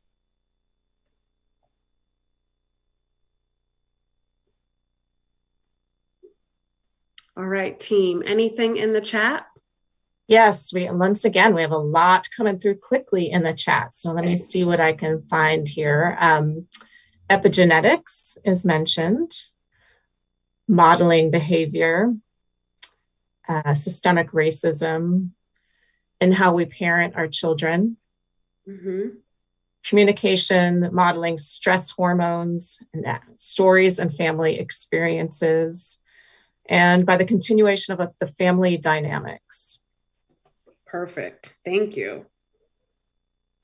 All right. Well, I'm in full agreement. And I think I have one more thing to add about how trauma is transmitted across generations. So again, the experience of the same trauma or the effects of traumatic experience from one generation to another. It can be passed down by some of the mechanisms that you're describing or others, which I'll share in a second. And then I would argue that it's intergenerational and it's an intergenerational interactive phenomenon. And so I agree with you. I think it's transmitted between family members in 5 ways. Caregiving behavioral patterns, well, someone just said parenting practices and modeling. Witnessing or experiencing trauma. So a child perhaps may be witnessing trauma that may be occurring between their parents or grandparents or in the community. Family culture, which could be, there's a slight difference between family culture and caregiving behavioral patterns, but family culture could be a mechanism by which trauma is transmitted. You mentioned biologically. What I want to also mention is the sociocultural context, the context in which we live, the context in which Dr. Ben so beautifully described a little while ago of our really in this case, right, living in a capitalist society. We're all going through this incredible traumatic experience of approaching year 2 of the pandemic, but also the experiences of systems of oppression impacting all of us, historical trauma that impacts all of us, attitudes and ideology of culture that we're all experiencing. And that in this beautiful illustration that a colleague of mine did for me, really showing that all of that enters into the family experience. And that also is transmitted intergenerationally. And so some examples of what you laid out, witnessing, experiencing, caregiver behavior patterns, and family culture. So thinking about some family culture, perhaps of violence that we may be passing down from one generation to another. It may also be a caregiver. You can argue that this is also a caregiver behavioral pattern, as well as the famous still face research that we've done in early childhood over the past 40 years, just thinking about perhaps family stress or parent stress and how that impacts the developing mind of a young child. So whether that's family culture, caregiver behavioral patterns, or other systems by which parents are impacting and transmitting to their young children forms of intergenerational trauma. And then obviously the range of documented cases that incorporate epigenetics or the study of heritable changes in gene function that aren't a part of the genetic code, but that stressors and trauma can change those gene expressions and thus pass down between generations. And a little bit of a closer look of sociocultural context trauma are all of the broader economic, political, social, the wider environmental parts of our society, of our community that impact all of us, from the outer layer, this bright, bright green circle, to sort of like a Bronfenbrenner circle here, right? Going to this at the center, the child, for those of us who study child development and Bronfenbrenner. So thinking about the child in the center, but our larger context. And we'll talk about the context with the families that I'm going to be highlighting for you. So intergenerational trauma is not deterministic. but it is probabilistic. And what we do know is that if we carry intergenerational trauma, and most of us do, including me, then we also carry intergenerational wisdom. And it's in our genes and our DNA. So the questions, I wanted to understand, what is the prevalence of intergenerational trauma in a population of primarily low-income African-American and Latinx parents and their 6-year-old children? I wanted to understand, to what extent do parent strengths buffer intergenerational trauma? And in what ways do low-income African-American and Latinx parents engage in mindful-like activities that may help alleviate stress and avoid trauma in themselves and their children? I obviously will not take you through the whole study or all of the findings, but I'm just trying to highlight for you intergenerational trauma in this group and ways in which parents did this beautiful conscious buffering of intergenerational trauma. So this is a rendering of our conceptual model of buffering intergenerational trauma. So we studied parent trauma by looking at parent modified ACEs scores. We wanted to understand if mindfulness, self-care, or self-efficacy helped buffer or mitigate the experiences on the child end. So that being child ACEs themselves, and we'll talk a little bit about that, and also what we call child negative behavior. And just to ground us a little bit in the literature, I'm not doing a hefty literature review with all of you, but based on the literature, we saw that a parent who has these strengths of mindfulness, of self-care, of self-efficacy, have the ability to manage their stress and therefore better able to apply what we call emotional protectiveness in their parenting. And this is incredibly important, especially when stress is high or there is trauma. And so thereby reducing intergenerational trauma. And for those of us who are researchers, this model is really a moderation model, and moderation really represents my thinking here. So the amazing participants in this study were parents who were involved in a kindergarten through 2nd grade effort in Illinois that focused on bringing mindfulness to kindergarten through 2nd grade classrooms. And so our work included 109 parents or caregivers of children in kindergarten, 1st or 2nd grade. Most of those folks were mothers. As you see here, most were between the ages of 25 and 44. We were intentional about the ethnicity or racial groups of our community here. This is a purposeful sample for those of us who are researchers. I intentionally wanted to study and learn from African American and Latinx communities and families, and that's what we did. We also wanted to make sure and intentionally acknowledge and support that a portion of our community were not born in the United States. And here you see that 25% were not. You'll see their educations. Many went to college or have college degrees or higher. 44% were employed full or part-time. Many were married or living with a partner, and most identified as Christian in religion. So that is the quantitative sample, the folks that we asked questions on surveys. And then we dug deeper and we interviewed 23 people. And you're going to hear the voices of these 23 people in the next few, in this presentation today. And it is these people, this group of 23 and the group of 109 that are held in the utmost regard and in deepest respect. And so we interviewed 23 caregivers. Most of them were mothers. We had a few fathers, a few grandparents, and others.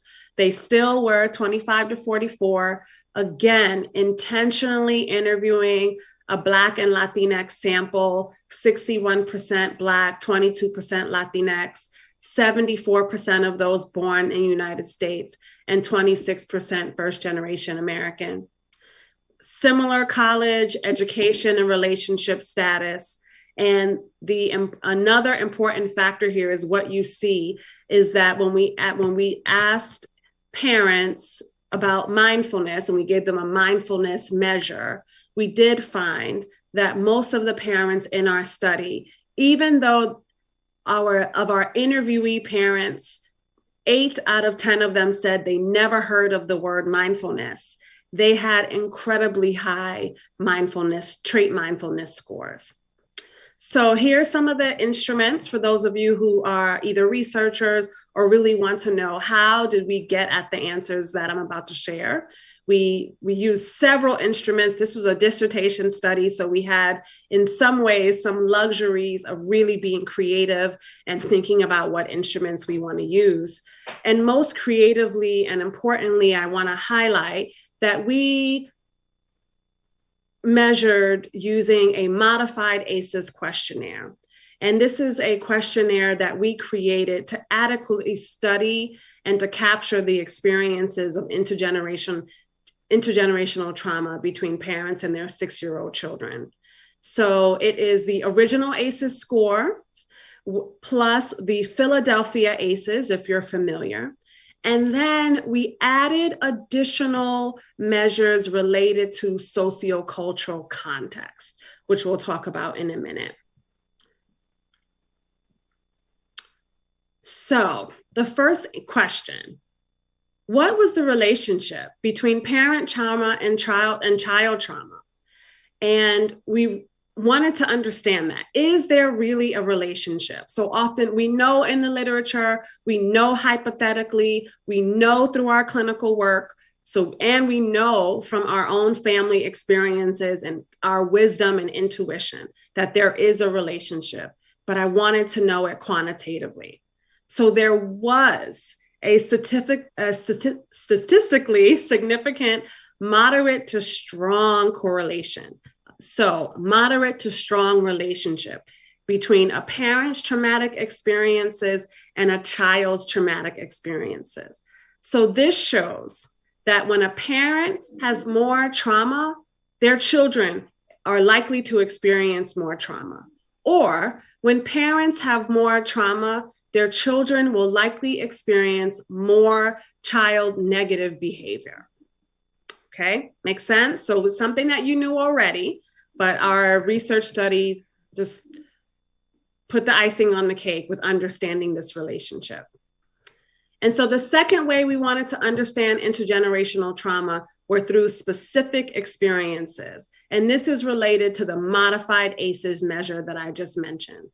And so what we have here are the top 10 matched experiences.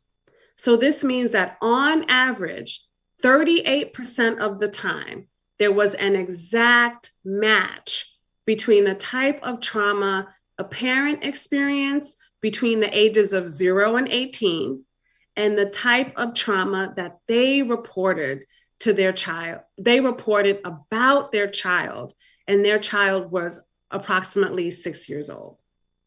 So the highest endorsed shared traumatic experiences that we found were sociocultural. Okay, everybody? Bullying, living with an undocumented household member, witnessing intimate partner violence, mostly emotional. So it shows that if a parent experienced this particular kind of traumatic event in their own childhood between 0 and 18, their children had a 1 in 3 chance of experiencing, this is incredible, that same amount of trauma by the age of 6. So here's an example. I was bullied. I was bullied for everything, for being too skinny, now I'm too fat, for being Hispanic, which I'm not even really Hispanic, for everything. So yeah, and that's why I know when my son is being bullied. I hated being bullied. I don't want my kid to be bullied. And as a parent, you're like, you know what? You want to keep your kids safe. You want to keep them happy. I want everything to be easier for my kids. And I know it's not going to be, but that's what I want. Another parent says, we're outgunned. We're out everything. My grandson knows that. We hear gunshots. One time they came shooting down the block, chasing another car. My 2 boys were out in the backyard. They ran in the house, terrified. Another example, and this is particular, obviously related to having an undocumented household member. Dad does have a visa, but he doesn't have immigration status. He's not a resident or anything. So based on these experiences, our data suggests that actually sociocultural trauma, particularly the experiences of economic and safety conditions in the neighborhood, are greater burdens on young children than they are for their parents. And this tells us that even perhaps the children and families that we work with in Illinois are becoming even more marginalized. And so again, we learned that of the top 5 traumatic experiences, 3 out of 5 of those were sociocultural in nature. And 4 out of 5 6-year-old children were experiencing that trauma, and they were neighborhood specific. Hope that makes sense to all of you. So my question is, how is it that trauma is transmitted via the sociocultural context? It's embedded in all of our systems and institutions and organizations. It's internalized in every single one of us in our ways of being, our actions, our thinking. It's expressed through those actions and in relationships with one another in the context of power dynamics, etc. And it's incredibly interactive. So I wonder, chat box question for all of you, is intergenerationally trauma transmitted, or is it a shared traumatic experience? Is intergenerational trauma transmitted or shared?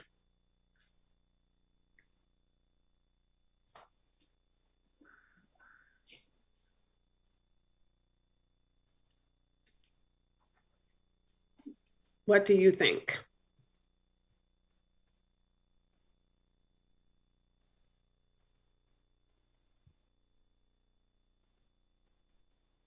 Team, whenever you're ready.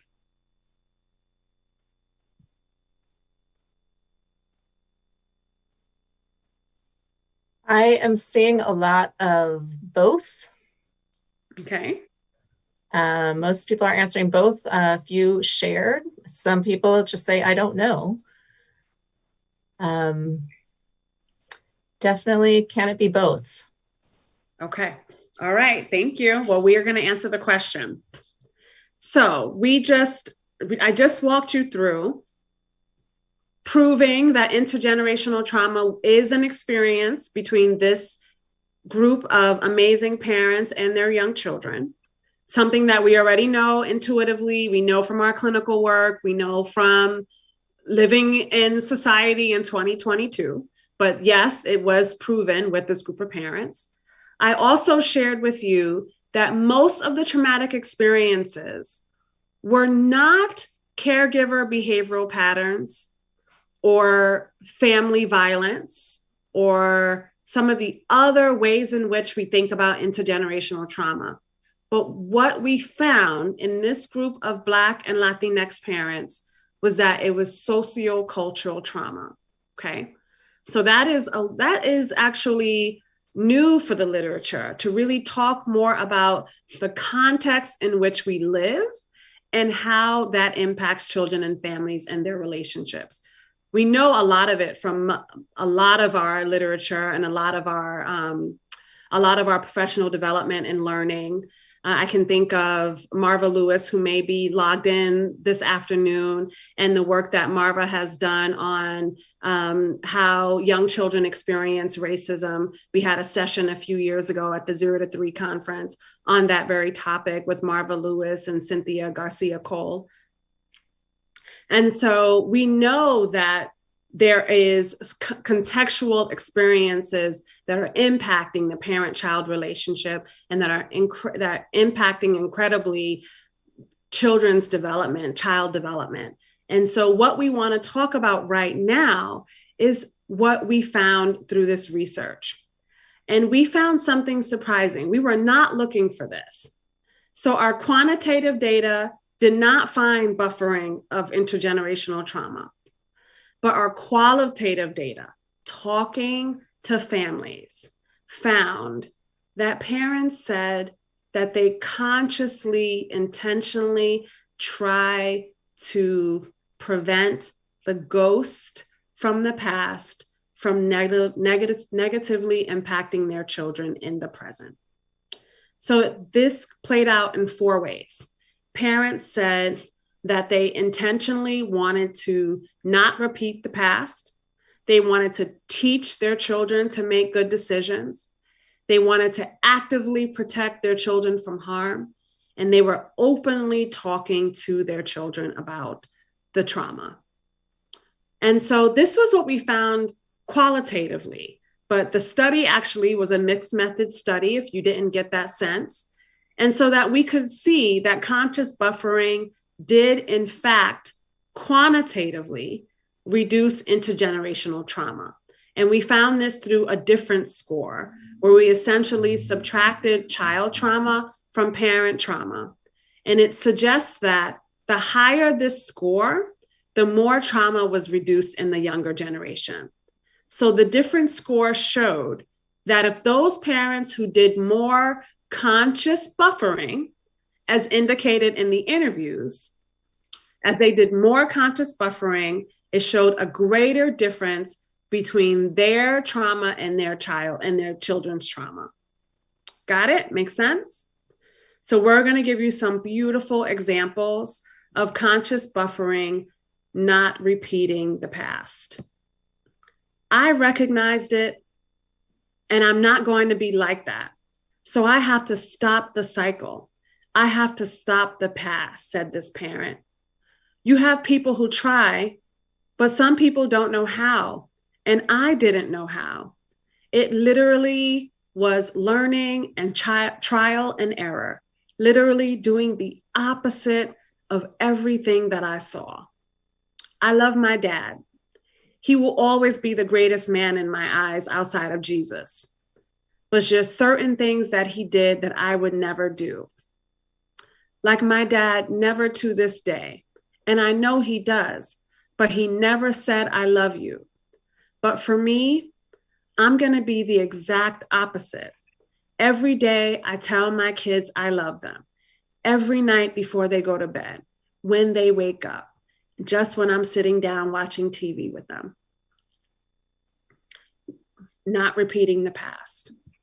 Another example, and this is a hard one, when things didn't go the way my mother thought they would, like nothing was ever going to work out for me, or I was going to be a little hoe. I was going to be making babies on drugs. That's how she sold it to us. My mother was not an inspirational woman who made me feel like life was only what I brought to myself, and only what was offered to me.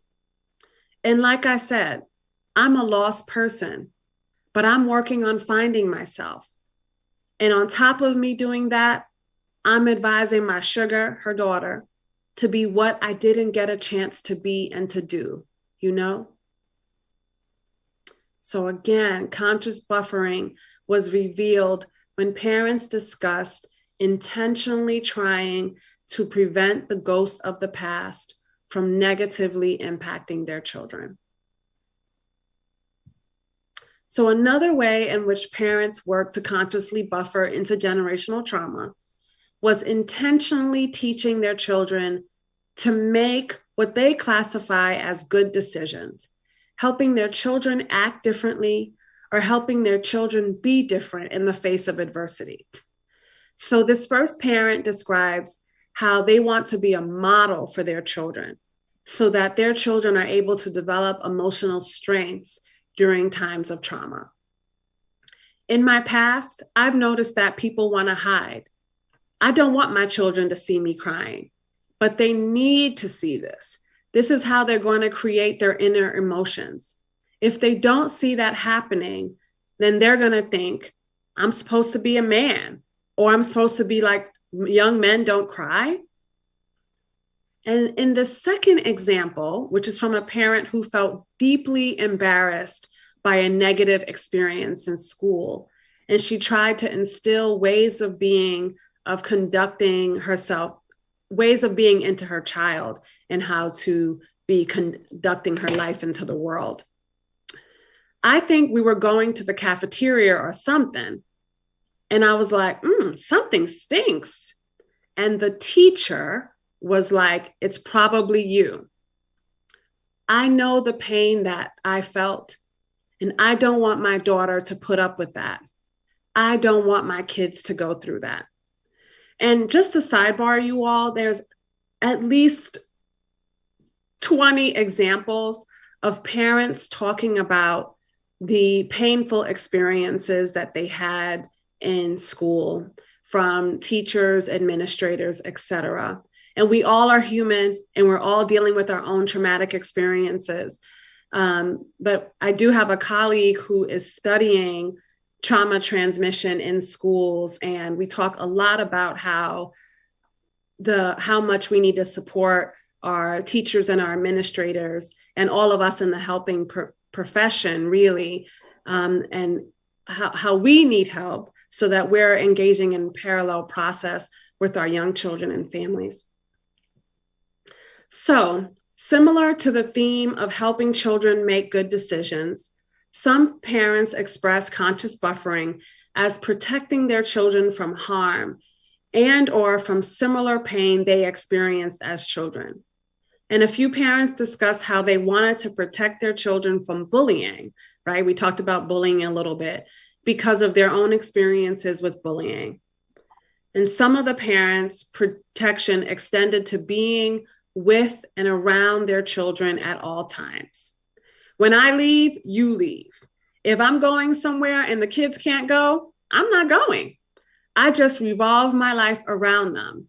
It's just so much going on in society today that God's protecting me and I'm protecting you all, and He's watching over all of us. Okay, another example, maybe a difficult one for some of us. I tell him, you don't let anybody touch your property or your private parts. I was like, and you can tell me. It's not a bad thing, but it's not good for nobody else to touch you. You're big enough to handle your own business. So protecting children from harm, just intentionally talking to children, protecting them. We can interpret it all we want, but this is how parents describe protection. So then the other ways in which we found that parents consciously buffer is talking to their child. So intentionally, straightforward, not hiding things, talking to our young children. So one parent says, we can't hide things from children. We gotta let them know what's happening. It's a matter of not hiding from them, but finding the right moment to talk to them. Well, like I explained it to my kids, I don't know what's going on, but somebody called child welfare on us, saying that I don't feed you. So just act normal. Y'all act y'all usual way. Don't be scared when she comes over. So my son and daughter were playing this game, and my daughter was running around in the kitchen and just talking to the lady or whatever. So obviously that's an experience of the child welfare system, and maybe there was an allegation and there was a review. Woo! Okay, powerful, powerful examples of conscious buffering. talking to children, intentionally protecting them from harm, and not wanting to repeat the past. Let's take a deep breath. I'm going to offer a very, very short practice for all of us today, because that was a lot it was beautiful to hear their voices and to see their words. And can be a lot to sit with and witness and honor the traumatic experiences that we all go through. So I'm going to ask us to take a deep breath in for 4 breaths. 4, 3, 2, 1, and hold for 4, 4, 3, 2, 1, and exhale for 4, 4, 3, 2, 1.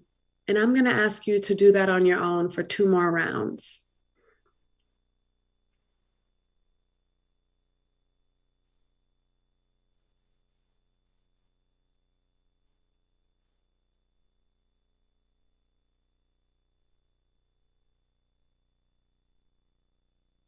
So as you know, I just want to share a resource with all of you. I'm sure many of you have read it, but of course it's a resource that I use often, and especially in relation to somatic work and intergenerational body work and feeling trauma and stress in our bodies.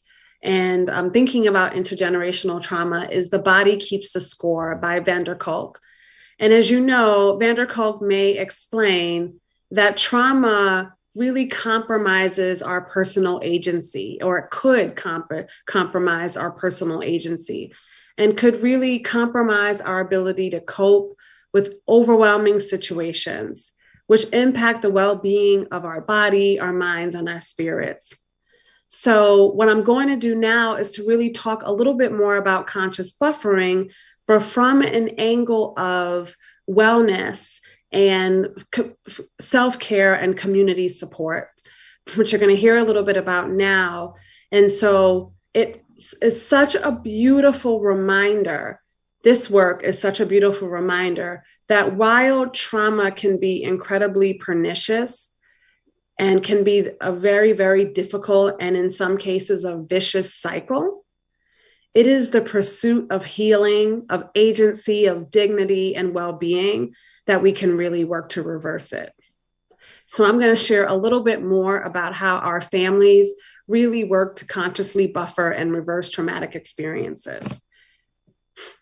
Okay, so this is the portion of what I hope to do with all of you in thinking about how do we actually partner with parents to help them reverse and continuing to address intergenerational trauma.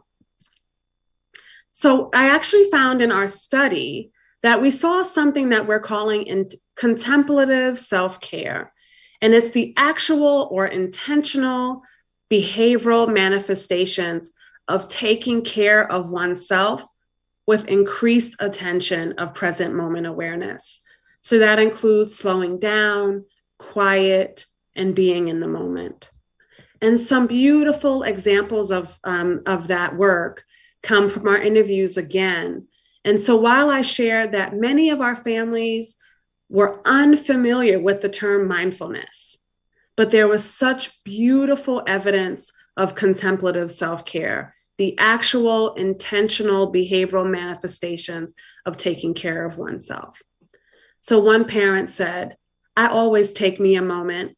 I take a moment and just try to recalculate, if I'm feeling like I'm being overstressed with being a single dad, which can be very stressful at times, I say, give me a moment.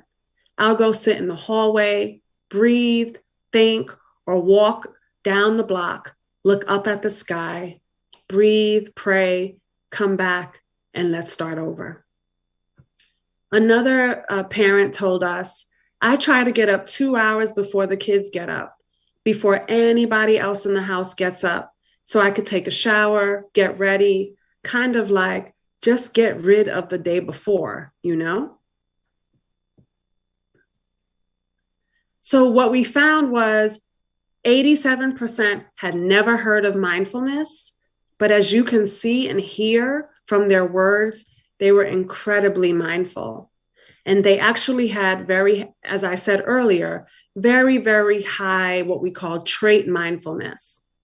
And so some examples of that, and I asked them, so have you heard of the term mindfulness? What do you think of when you hear that term? And while they didn't hear of the term, listen to these beautiful definitions. When I hear the word mindfulness, to me, it means situational awareness or being able to read my own feelings, happy, sad, frustrated, being able to realize, hey, I'm feeling this way because why? Let me take a deep breath. Let me clear my mind for a second. Let's look at the good things. I'm a little tired right now, but let's take a couple of deep breaths and look at the bigger picture. So to me, I guess mindfulness means being aware of your surroundings, your feelings, your emotions, your strengths and weaknesses. Another example of someone who I just said, what do you think it means? I would think it's just to take a step back and think about the right now, or think about your feelings, think about what's going on, and just like kind of take all of that and kind of erase it like a slate. Like that's how I think about it. Like you're erasing it. You're trying to be in the here and the now, not worrying so much. So for all of you, just to remind us, is that mindfulness is a way of being. And through the practice, we awaken to our experiences of slowing down, of acting with intention, watching ourselves, and including our feelings and our bodily sensations. And so then I asked these parents, tell me, how do you care for yourself? So thinking about consciously buffering and consciously trying to stop intergenerational trauma, how do you do it? And so we used a score, a self-assessment worksheet that was actually for providers, actually for folks who, like many of you, who provide direct services for families. And we found there are 6 subscales, so physical, psychological, emotional, spiritual, relationship, and workplace self-care. And we found that the highest were physical. How do we physically take care of ourselves? We did, for those who were working, we found the second highest to be workplace self-care. And then you see the others: emotional, spiritual, psychological, and taking care of ourselves through relationships. And so to think about conscious buffering, again, this intentional action with contemplative self-care, parents shared with us this beautiful rendering of how they are and how they try to be in the moment. Wherever I'm at, that's what I'm focused on. Another one said, the only thing you can control are your reactions to situations. And I am constantly working on that on a daily basis. I don't let the thought rest in my mind. I don't allow it to consume me. So another way people are taking care of themselves in the midst of stress or trauma is seeking quiet. So one person shared, sometimes my husband and I take walks to the park in the morning, like we only talk and walk together. Because sometimes we want to go out for dinner, and sometimes we don't have anybody to take care of the kids, and so we have to stay home with them. But in the mornings, between 5:30 and 6 a.m., we go down to the park. And so then we ask more, and parents share with us that they're really slowing down. And so this first example of slowing down is this parent really expressing a deep awareness around slowing down, and an experience that many of us have with family members or with our partners, having moments of tension. And how do we slow down to really experience it and deal with it? So here's what this person says in that moment of tension with her partner. You know, there are some times that the fight and the shout is something you can manage from the adult part of yourself. But sometimes you're shouting like your parent, or you're in your parents' level of yourself. And so, yeah, sometimes if I can help myself to bring it back to my adult self, I can simply manage it. In the moment, I have to stay quiet. I have to stay quiet. And that is helpful, truly helpful. And unfortunately, I can still talk with my body, with my eyes. So I have to control them. And it's something that every day I'm working on. And I hope I can get it, because the thing that I'm telling my husband now that we're back to living together, so life is always complicated, is that we have to work on our relationship. I'm fighting for that. And so one thing that is helpful is just to stay quiet. I'm not mastering that. I'm still working on it. So another beautiful example of slowing down. I will slow down. There will be no hollering. There will be no cussing. There will not be actually literally, having this big bad voice to intimidate. It's going to be in understanding. It's going to be in compassion. It's going to be in, I need you to understand where I'm coming from. So a part of this work is just this deepening awareness of taking care of oneself in the moments of stress, against and in the midst of sociocultural trauma. And so as we think about partnering with parents, we want to think about, we know that intuitively and what the research tells us, that families are experiencing intergenerational trauma. And what we're also learning from this study and a few others around resilience and care and parenting practices, that parents are consciously buffering trauma and taking care of oneself. So how does that shape how we partner with families? And we're toward the tail end of our time together. So I'm just gonna, as I come to these slides, we really are beginning to summarize our discussion. But how do we think about partnering with parents? So I want to give you an opportunity first to reflect on, as you think about the words from families in this study, what changes or potential slight modifications would you make when you're partnering with families?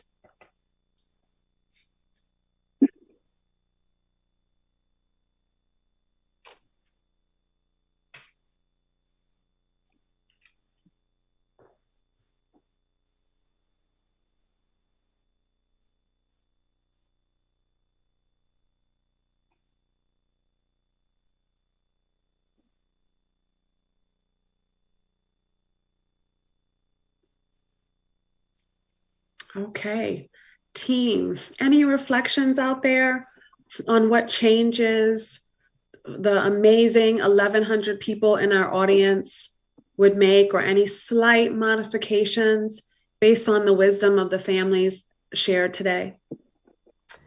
I do have some answers coming in. Somebody said, I'm so moved by the wisdom these parents have, and we need to find ways to support them drawing on that wisdom. Somebody else says, I will ask parents what they normally do to take care of themselves. They have a wealth of skills, and many are practicing mindfulness already. Recognizing and honoring the work parents are already doing to buffer their children. Ask as much about what's going on with the parents as we do about how things are with their kids. And focus on present moment awareness and help them slow down and clean the slate. Beautiful. Beautiful. Thank you. So beautiful. Absolutely. I agree with all of them. Those are beautiful learnings from this group. And this group of parents, and again, we intentionally focused on Black and Latinx parents, just showed such incredible wisdom, shared such incredible, their journeys and the wisdom that they're holding for themselves and also working to impart on their young children. And it's just the deepest honor to have been a part of their lives and to learn from them. So I just want to share as we wrap up, just to remind us of a few things that this study and all of our work probably reminds us, but that the study reminds us. So first, that the way we define trauma, our current framing and our current definition is really limited in scope, and that we really need to think about how do we extend the definition of trauma to thinking and including sociocultural context trauma that we're all, and there's been so much more of that in the last few years, especially as we go through this collective experience of the pandemic. But specifically also, how do we strengthen any cross-cultural validity of measures in our research and in our work beyond some of the psychodynamic literature to really better understand trauma within communities that are historically and contemporarily marginalized? And then how do we expand our definition to remind us that trauma can be both transmitted, but it can also be shared? So the answer from my perspective is both to the question, is trauma transmitted or shared? And that to understand that what a parent is experiencing is also likely to be what a parent experienced as a child is also likely that their child will experience the same thing or something similar. We also learned from this work that there are so many beautiful ways that parents are fostering mindfulness. And so those of us who are working with families and doing direct service, especially, there's such an opportunity to continue to highlight and to support parents' experiences of mindfulness, even if they've never heard of the word mindfulness. And then obviously there's system level actions that we can take, ongoing training and capacity building, rooted in reflective supervision that helps us mindfully become more and more aware of how also our own backgrounds and our own experiences shape how we think about trauma and how we work with children and families. And right, so I have been a meditator for 20 years. I really think that meditation has changed my life. So I was approaching this research study with that bias, that I was assuming that families would be, that mindfulness or meditation would be a buffer. And it wasn't quantitatively, but we did see it in these beautiful micro moment ways that the families exhibited in the examples that I showed.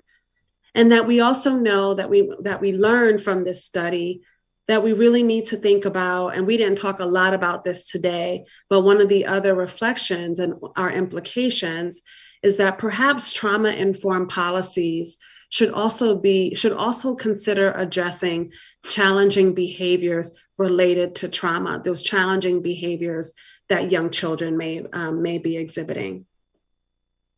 So we are wrapping up. Just as in any research study, just want to really give a very quick overview of some of what we would consider limitations, but I honestly don't feel like there are any limitations when you're hearing from the voice of families and communities. We did wish that we had a larger Latinx sample size. That was something that we really wished for, and for different reasons, that wasn't the case. We also, obviously, anything that you've heard about or read here today was from our amazing parents. And so this was that some people would argue that that my study has single reporter bias.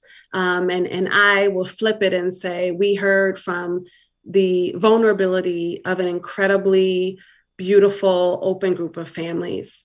And that there was one thing that we saw, and you didn't experience it, I don't think, in this presentation, but in the actual paper, that there was some inconsistent use of gender non-binary language, what needs to be updated.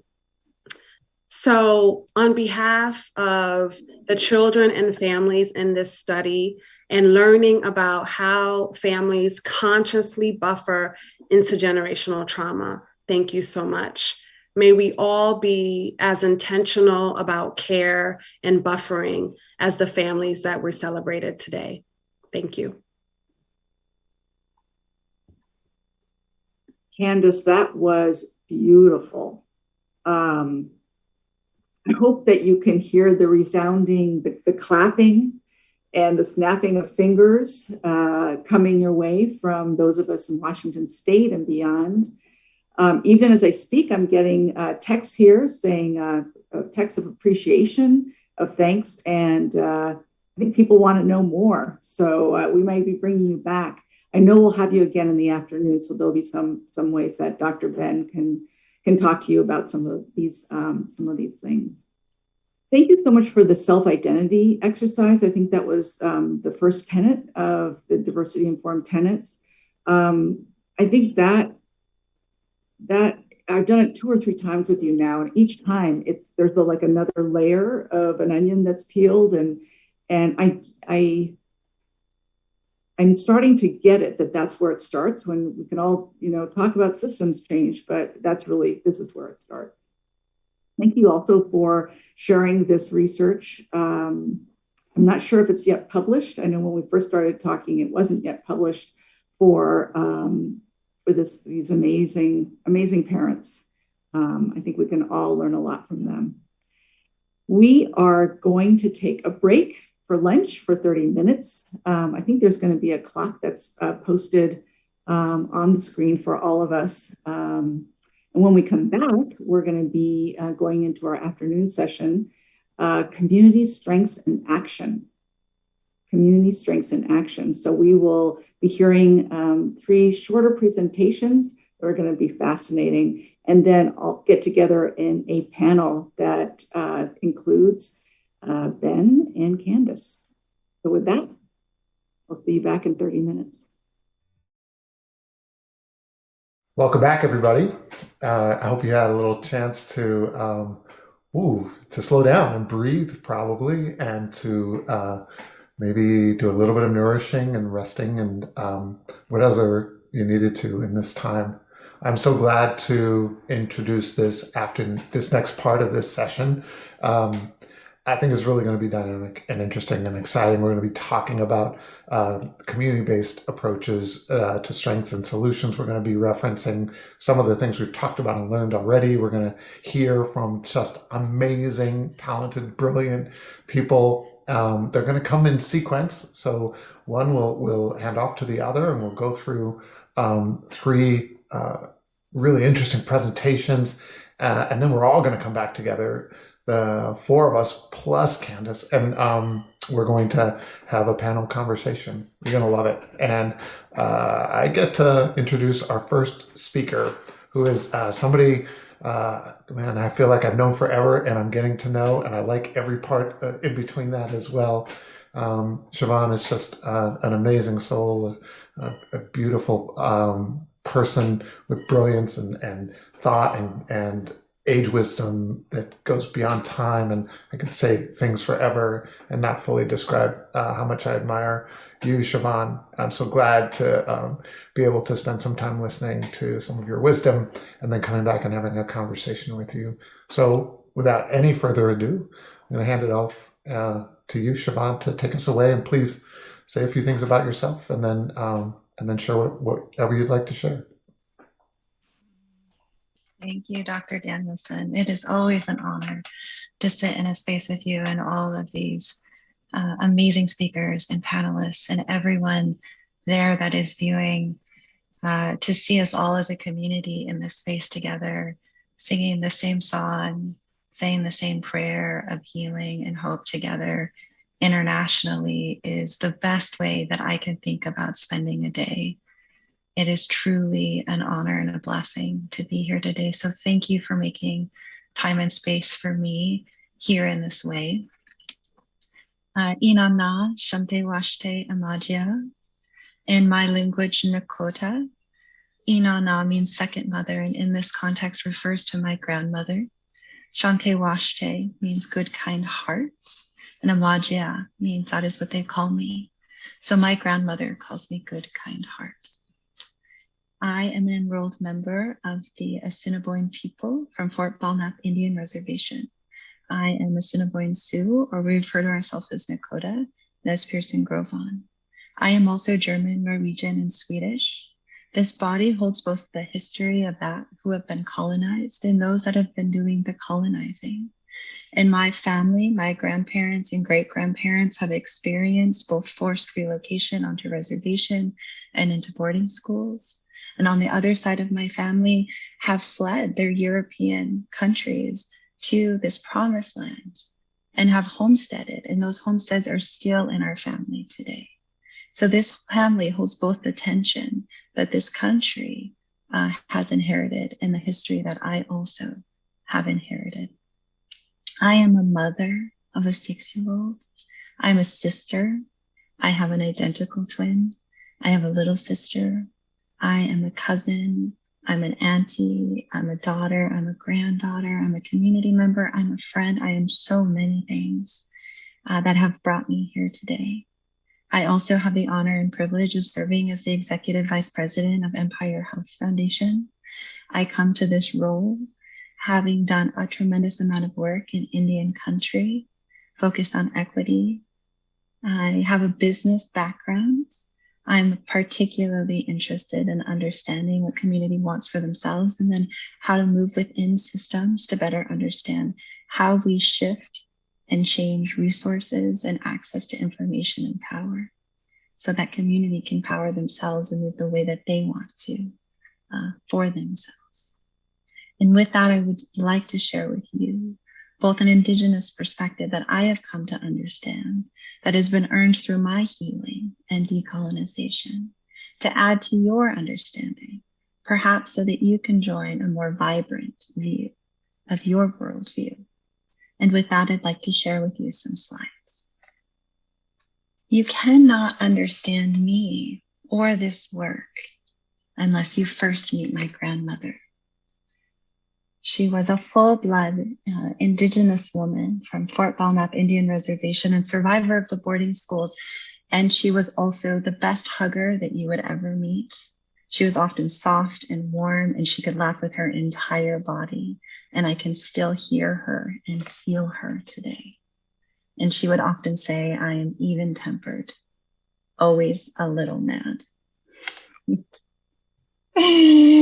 And that was true. It was absolutely true. And she was fire. And she had to be, because she had to walk through it, not just in her body, but generation after generation, because she was the recipient of intergenerational complex trauma that came from systems that were designed to eradicate us as Indigenous people. She was forced into boarding schools that were designed to create cultural genocide. So were her parents, my great-grandparents, and her parents' parents. And this was a legacy that lived in her body, and that was also passed on to mine. Today, we see that American Indian Alaska Native children experience post-traumatic stress disorder at the same rate as veterans of wars in Iraq and Afghanistan. This is true for our Indian people, and this is also true for me, that I am a survivor of complex post-traumatic stress disorder. And with that, and all of the healing that I have done in this body, I share with you an Indigenous perspective that has been brought to me by my ancestors, by my friends, by my community members. And I share with you some perspectives.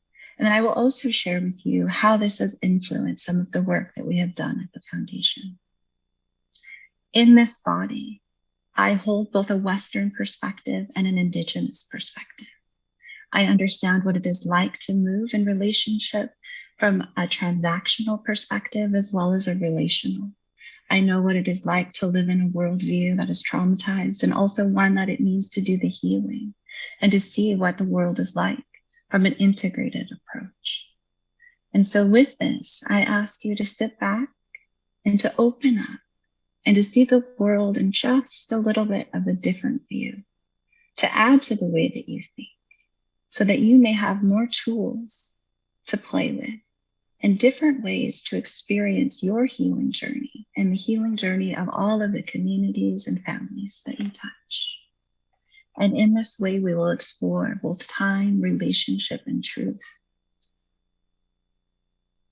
And anchored in these understandings, I give you one Indigenous teaching, is that the healing that we do for ourselves, we do for our ancestors, and we do for our future generations. And to understand how profound this teaching is, you have to understand the worldviews that it is anchored in. When we think about time from an Indigenous perspective, we contrast that to a Western view, where Western oftentimes we see time as finite and fixed, or sometimes we see it as linear, where there is a beginning, a middle, and an end. But when our elders talk to us, they often see time as infinite and simultaneous, as everything happens all at the same time, that our experience of time is real, that it feels linear, but actually everything is happening at the same time. Next, we look at the relationship of self. In a Western perspective, we see ourselves as independent and isolated.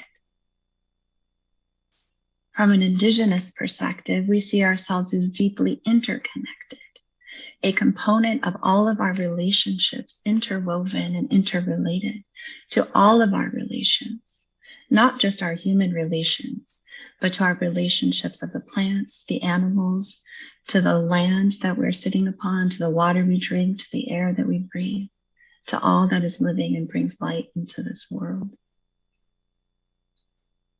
Next, when we look to our perspective of truth, in a Western view, we often see truth as singular and finite, as one perspective.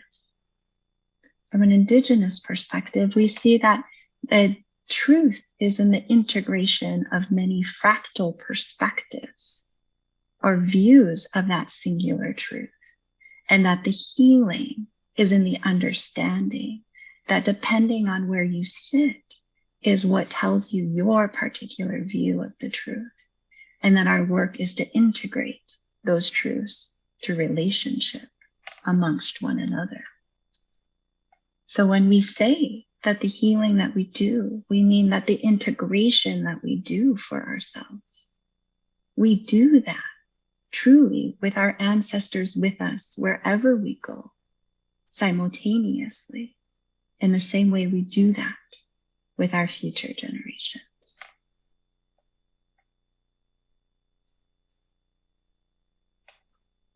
We are also taught that nothing is ever lost, that it is in the land and that it is in us.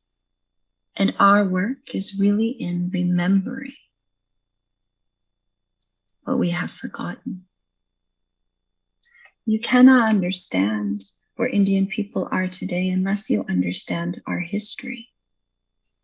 Prior to colonization in the 15th century, it's estimated that approximately 10 million Indigenous people lived in what is now considered the lower 48 states of the US.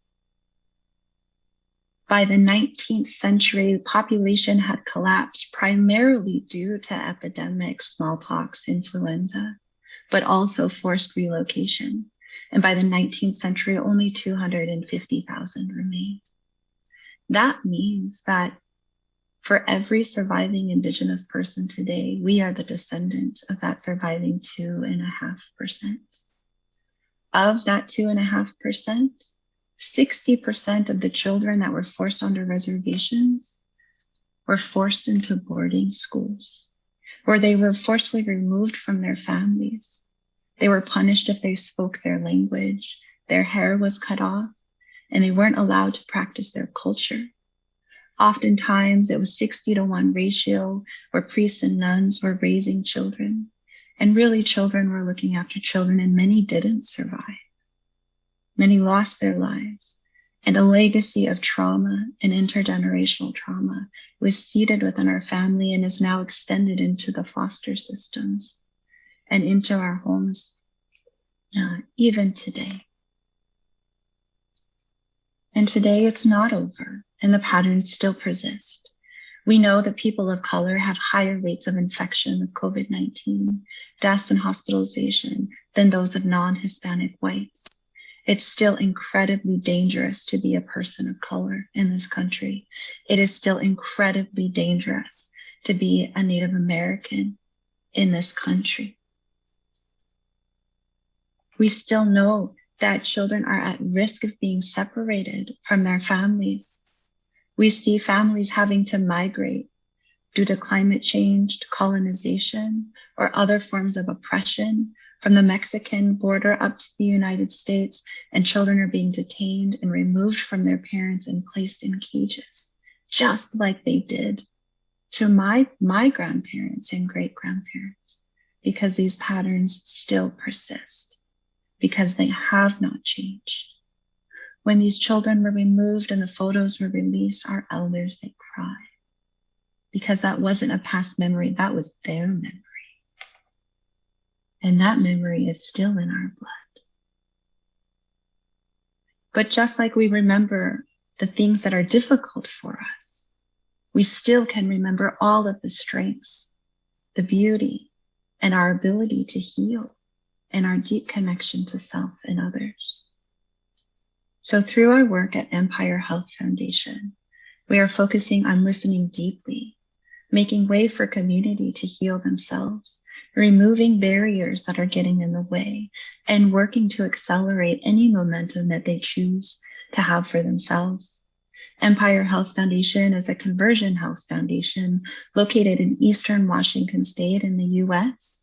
We focus on the 7 counties of Eastern Washington and serve 3 reservations: the Colville Confederated Reservation, Spokane Reservation, and Kalispell Reservation.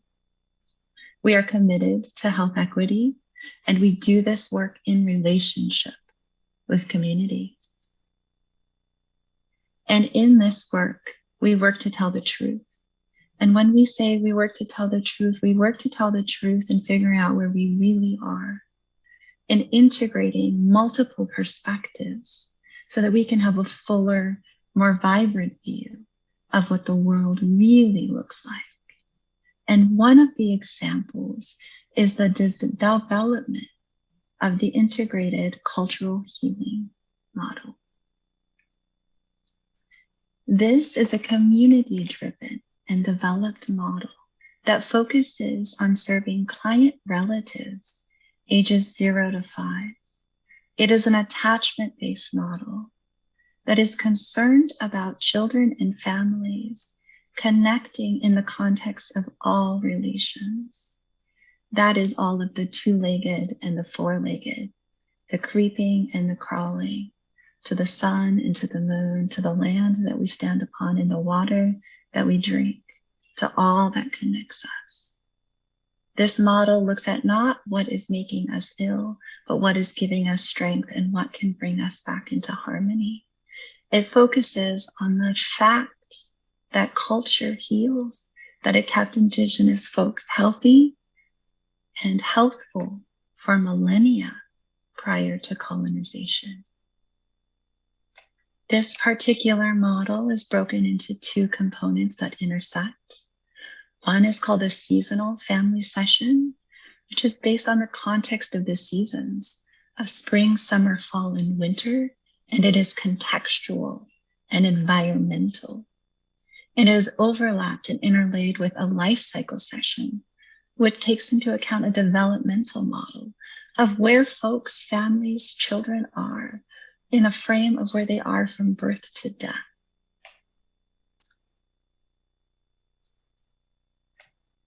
This model was not developed by the foundation. This model was developed by community.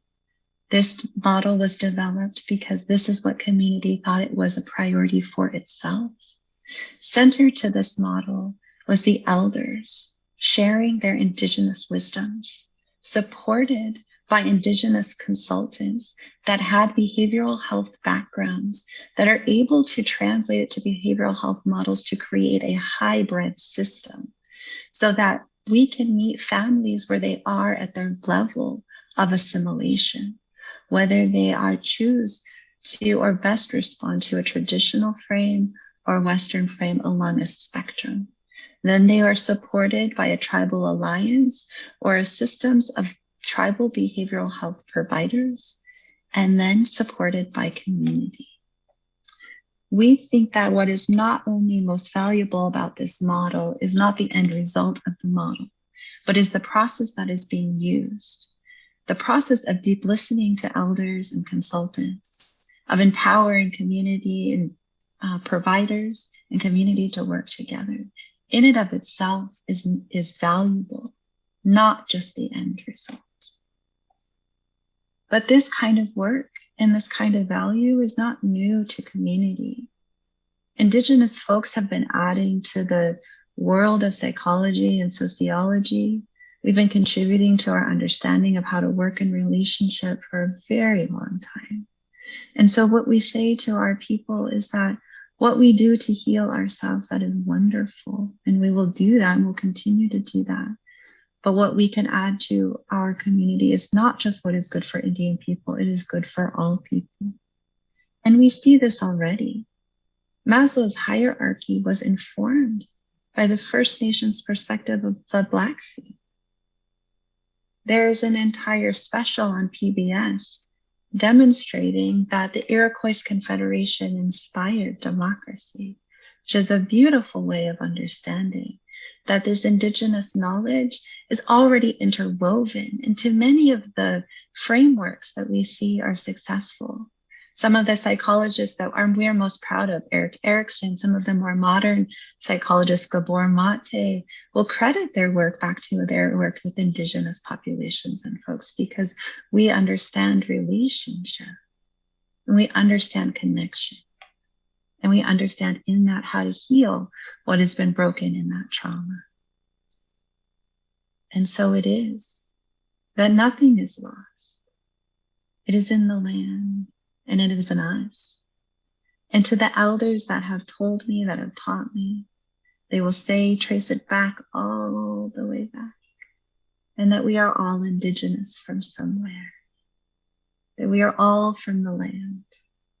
And that all of this is in us, and it is for us to remember.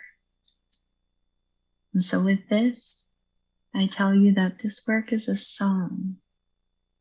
And in our way, in our Indigenous teachings, that this song is a prayer. And that all of our songs are a prayer. Aho. And with that, I hand it over to Christina.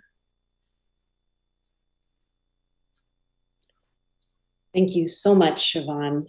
That was such a striking and powerful presentation that I think touched all of our depths and souls. Thank you. I'd like to go ahead and introduce myself, but I will go ahead and share my slides first.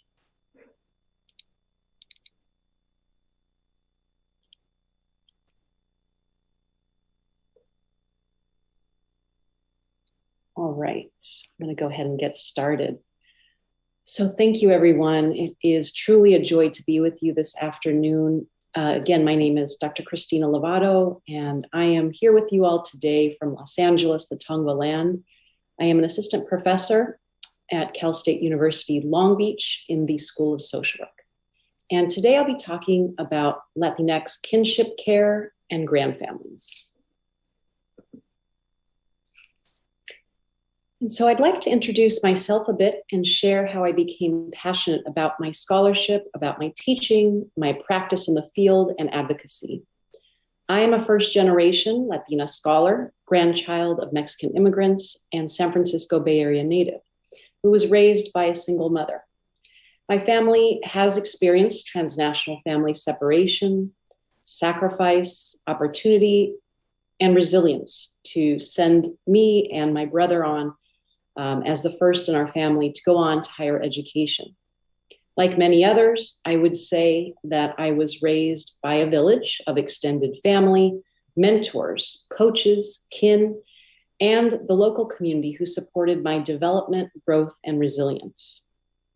For the past 2 decades, I have been working at the intersections of addressing immigration policy and child well-being for families at risk of child welfare involvement and immigration enforcement. Prior to entering academia, I worked as a bilingual social worker for 12 years in the public child welfare sector in school-based and mental health settings. I spent a significant amount of time supporting families who were at the juncture of family disruption due to forced family separations, whether it was due to needing to migrate due to violence or challenges in the home country, or forced family separations due to child abuse and or neglect. This practice experience continues to inform both my teaching and research, and I'm extremely grateful for it. My research now explores factors that promote and or hinder the well-being of Latinx children and families who are at risk of immigration enforcement and child welfare involvement. I aim to produce research that leads to culturally congruent and accessible interventions directly benefiting and that are directly accessible to these communities. In thinking about various family compositions, as we've heard today, it may be surprising to think for a moment that about 1 in 5 Americans live in multi-generational homes, and about 2.7 million children live in grand families or kinship care, families in which children are being raised by grandparents, other extended family members, and adults with whom they have a close family-like relationship, such as a godparent. These grand families or kinship families are families in which relatives or close friends step up to raise children because their parents cannot do so due to issues that may plague the community that we know about, such as mental health challenges, incarceration, forced family disruptions, substance use, a passing or a death, or other issues. About 1 in 4 of all children in the US are Latinx or Latino. They are raised in essentially equal ratios by parents, grandparents, and other kin caregivers. In terms of these demographic features, Latinx children are much more likely than non-Latinx children, white children, to live in multi-generational households where 3 or more generations live, and where the grandparents or other kin may be providing a significant amount of caregiving. This multi-generational caregiving is one of the Latinx community's many cultural strengths. So as I mentioned, kinship care is a familiar practice within our Latinx families. Latinos or Latinx individuals have a long history of helping raise children in need of temporary or permanent families and exhibit a willingness to assist other families based on a strong value of community and an emphasis on family. The concept or cultural value of familismo or familialism extends beyond blood relatives and includes friends, neighbors, and comadres or compadres, which are like godparents. Latinx families value maintaining lifelong connections, assistance, and support through the value of interdependence. In the case of Latinx grand families, however, it's important to take into consideration that Latinos are more impacted by several factors causing grand families to form. And so some of these factors are poverty. Over half of all Latino children live in poverty. In addition to that, there are adverse immigration policies. And so we know that 20% of all children in grand families live in immigrant families. One member of the family is foreign born and are potentially at risk of having their caregiver detained or deported due to inequitable immigration policies. In addition, as has been already spoken about, COVID-19 has impacted Latinx families disproportionately. Latino children are about 2 times more likely than non-Latino white children to lose a caregiver due to COVID-19. And finally, issues around substance abuse are another important issue to consideration. About 91% of Latinos aged 12 and older with a substance use disorder are unable to receive the treatment they need due to various factors, which I'll share in a moment. And so while grand families often don't think twice about assuming custody of their grandchildren, familial love often overcomes practical challenges and sometimes even financial hardship. There is oftentimes a lack of support, which becomes evident for grand families, and I'll speak about that. But first, I'd like to share the reality that Latinx families are diverse. It's important to keep in mind that Latinx individuals are heterogeneous and not a monolith. Latinx individuals do not all speak Spanish and are not all Catholics. They can be found at every socioeconomic level and region of the United States. Latinx individuals have various nationalities, speak many languages, practice various religions, and originate from many countries. When working with Latinx populations, it's important, therefore, to avoid sweeping generalizations about histories and needs. And so, like other cultural and ethnic groups, Latinx communities have various social, historical, geographic, political, and cultural differences. At the same time, certain aspects of Latinx histories assist in creating a shared background based on colonization, the Spanish language, frequent affiliation around religion, and regional proximity that influences values and culture across the community.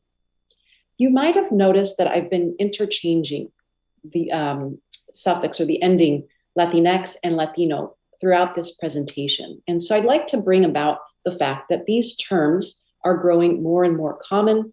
And it's important as providers who are serving these populations to be mindful of what the population themselves prefers. So the term Latino and Hispanic are often used interchangeably throughout the US. The term Latinx is a gender-neutral English term or word that is used to refer to people of Latino cultural and or ethnic identity in the United States. This term, Latinx, follows a global movement to introduce gender-neutral nouns and pronouns into Romance languages, such as Spanish.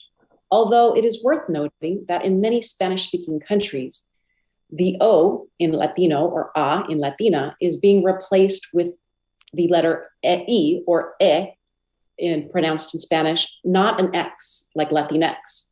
In terms of practice settings, again, it's important that practitioners ask grand families and Latinx individuals which cultural identity is preferred, because it really does vary across the US by region. So there are many challenges faced by Latinx grand families. For example, here is some, but not an exhaustive list. Discrimination and systemic and cultural racism exists across all aspects of society. And with that, there are differences in language, culture, and context that are often just not taken into account in service provision. With that, there are oftentimes limited availability of bilingual, culturally attuned social services across our social service institutions. In addition, due to inequitable and restrictive immigration enforcement policies, oftentimes Latinx communities fear access services simply because these policies have caused so much challenges, and I'll share about that in just a little bit. In addition, there are linguistic barriers. Many times there are not providers who speak the same language as our clients in social service settings. There may be a lack of cultural attunement. There may be a lack of understanding of immigration and forced family separations, as well as trauma that pervades systems that our Latinx grand families must interface with. And so how can cultural strengths help overcome these challenges? How can we as providers help overcome these challenges? Well, there is a particular saying in Spanish, which is la cultura cura, which relates to the belief that culture heals. La cultura cura is a transformative health and healing philosophy that recognizes that within an individual's personhood, family, and communities are authentic cultural values, traditions, and practices exist into a pathway of healthy development, restoration, and lifelong well-being. And so it's important as practitioners that we rest assured that we can depend on intrinsic cultural strengths of Latino values, such as familialism, personalism, respect, spirituality, and the overall aspect of heterogeneity or diversity that exists. And so I'll share a little bit more about this. So practitioners may recognize and draw upon some of these Latinx core values, such as familismo or familialism, which I mentioned before is a core value that places strong ties of loyalty, reciprocity, and emotional and value towards commitment of family, life, and family identification, loyalty and attachment, and solidarity between family members. So when providing care, it's important to engage the family as a whole if possible. In terms of the second value of personalism or personalismo, this is another core value which can be described as formal friendliness. It's expressed through warmth and minimizes that professional distance, which is often taught to us in social work schools across our Western culture. Latinx communities feel that personal relationships are preferred, especially when accessing services. There are numerous aspects to personalismo: gestures, proximity, shaking hands, giving a hug, or even a kiss on the cheek are expected in relationships. And so service providers should be mindful of demonstrating warmth and personalism when working with this community. Respeto or respect is another cultural value that's important. It should be considered as one of the most fundamental values across the whole spectrum. In general, in Latinx families, we teach children and our relations about manners, and that is tantamount to the idea of respect. We learn when to use certain terms such as usted when referring to elders, and tú to more informal relations. Spirituality, of course, as I mentioned, is an important component, and religious affiliation spiritual practices require significant attention because in many aspects, they revolve around community life. In some cases, for example, in Catholic churches, the Catholic Church may play a role in actively helping Latinx newcomers to transition to this country, in addition to providing social networks. In addition to that, folk traditions, practices, and folk medicine has a variety of contexts in the culture and can refer to specific practices, the use of medical practitioners, and remedies that can assist with healing. So these are all intrinsic cultural strengths that are important. During the past few decades, there have been federal laws that have specifically impacted grand families of all races and ethnicities, including Latinx communities. Some of these child welfare laws encourage the placement of children with relatives and aim to support them through such programs as kinship navigators and guardianship assistance. However, other federal laws, such as the Personal Responsibility and Work Opportunity Reconciliation Act and public charge policies, have particularly been difficult and have posed as problematic, causing impediments for Latinx and immigrant families to access much needed support. And so in thinking about ways to provide culturally responsive services to Latinx grand families, we must think about ways to provide access. And access can consist of 4 dimensions: geographic, which means that services should be physically in proximity or have access to via telehealth. Access should include psychological safety. Folks should feel safe in accessing these services, especially within this anti-immigrant climate. Services should be culturally based and congruent and should be operational, of course, in terms of the financial costs and be trauma informed. In terms of best practices, you can see a variation of best practices here, which include being culturally attuned, hiring bilingual and bicultural staff, using the culture and language assessments of one's culture, providing materials in Spanish, collaborating with caregivers to host cultural events, to host rituals and support them, and to recognize trauma-informed approaches, especially through how common forced family separations are, and provide trauma-informed lenses. As I wrap up, I just want to ensure that advocacy is an important aspect of engagement. There are several recommendations here, which include offering services, again, that are based in cultural beliefs, teachings, customs, and traditions that are aligned with culture and with trauma-informed care. And finally, in conclusion, I'll speak probably in the panel about some of the policy recommendations, but I just want to end by saying we must be responsive of Latino grand families' unique needs and provide culturally responsive information and supports to enhance quality of life and support children's needs. So I'd like to go ahead and turn it over to our next panelist, Keoki Kawanoi, who will now speak about family engagement. Thank you. All right. Thank you, Christina. I want to thank both you and Siobhan for bringing a memory to my mind. When I was 11, my father was in the military and we moved to Germany. My first day going outside, and before I left, my mom said, when you go out there, you will probably be the first Hawaiian some people will ever meet. So know that you represent all Hawaiians that are, all Hawaiians that were, and all Hawaiians that will be. And I've only told that a couple times, but the people I've told that to said, that's pretty heavy. That's a lot to give to a kid. And it is a lot, but I have to tell you, throughout my life, it's given me strength. Times when I felt alone, I felt less alone, knowing that. And I just want to thank you for reminding me that we are all that way. Each and every one of us is who we are, who we were, and who we can be. And that's so beautiful and hopeful. Thank you. Before I begin, I just want to say aloha kako, greetings everyone.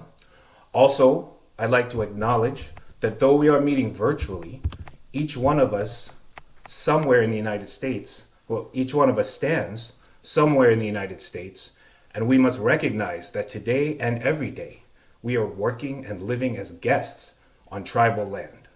Let us honor the tribes who call these lands their home. Let us thank their ancestors and leaders who have been stewards of these lands and waters since time immemorial. Let us acknowledge that the land sustains us all. Wherever we are located, I invite us to recognize the people who came on the land before us. Let us honor, respect, and acknowledge that we join together today on what is now and will always be recognized as Indigenous land.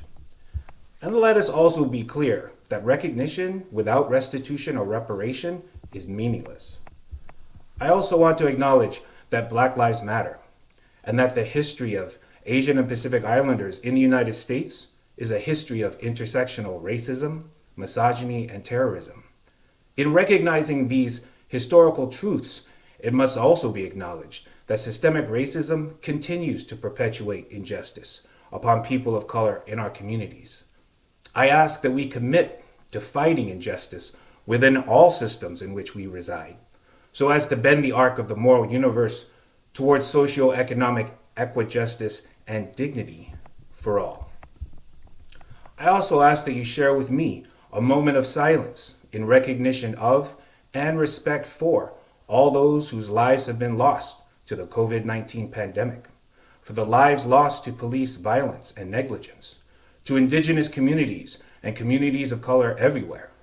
Let us center and recognize the land, the history, the autonomy, the future of these people, and justice in all its forms for all.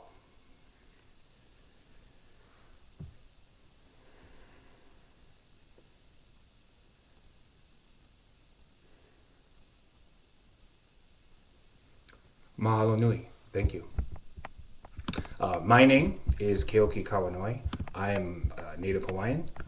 I'm also a father of 4 and the director of father engagement at an organization called Family Education and Support Services in Washington State.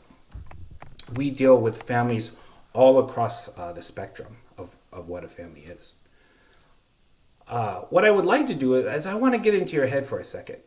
Many of us here, and I believe there's over 1,100, many of us are parents, or perhaps we have younger siblings, or a niece and nephew we're particularly close to. Perhaps you're a big brother or a big sister to a little brother or a little sister.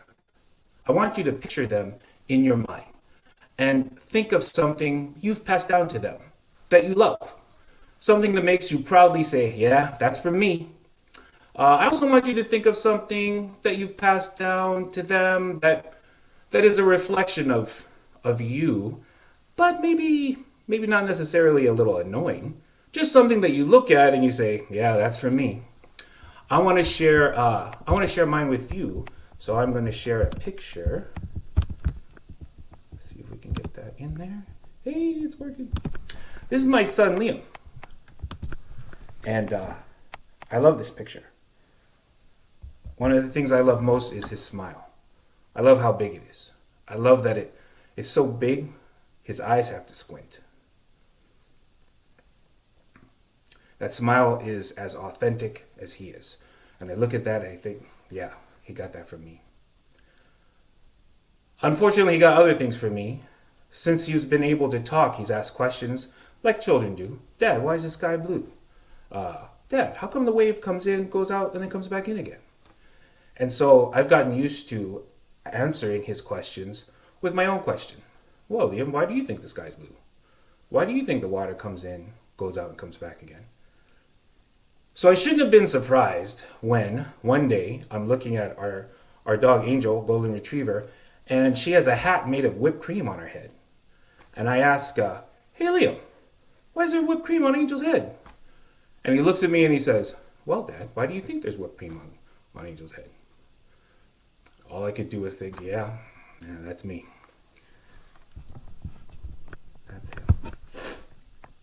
him. Now, this is important. And if you want, you can go ahead and put these things in the chat if you want to share them with people. The things you pass on that you love and that are, maybe a little annoying. But these things are important. And not only are they important, but they're really the only things about us that survive. Us. One day, we'll die. But we will live on in the memories of our collective children. But after the last person who knows or knew us goes to the next place, we become characters and stories passed down the generations. Nothing of us survives time. Even our bones eventually turn to dust. But we do know one thing. People, unless they really didn't like it, people tend to parent the way they were parented. And so, generations from now, somewhere down your family line, there will be a parent who loves, soothes, braids the hair, takes care of their child the way that we choose to take care of our children today. That is the one thing of us that will go on. That is our legacy. That is the sacred tradition of the human condition. We are what came before. We are the seeds of that bouquet of humanity that Dr. Ben talked about. I'm going to go ahead and stop sharing my screen now.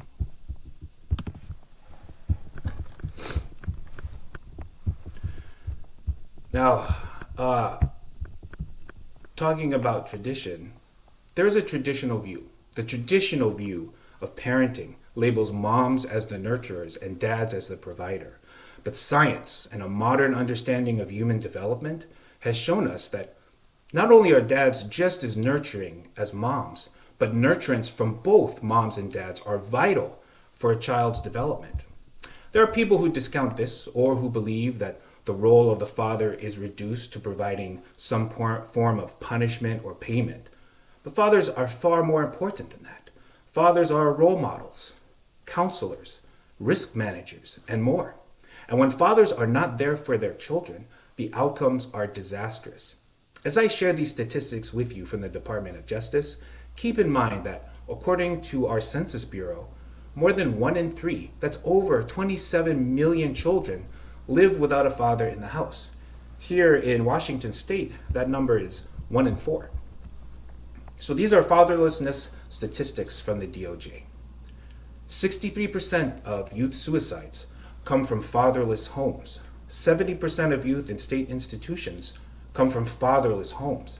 71% of high school dropouts, fatherless homes. 75% of adolescent patients in substance abuse centers, fatherless homes. 85% of children who exhibit behavioral disorders, fatherless homes. 90% of all homeless and runaway youth, fatherless homes. And those statistics are just for mainstream average families. In the United States, the leading cause of incarceration is drug offenses. And according to the NWCF, although Black Americans and white Americans use drugs at similar rates, the imprisonment rate of Black Americans for drug charges is almost 6 times that of their white counterparts. And that's the national statistic. State by state, it's even bigger. Now, children of just as involved parents have a whole other set of factors. piled onto them. Notably, the two primary indicators of a child's future success in life is their education and their parents' income.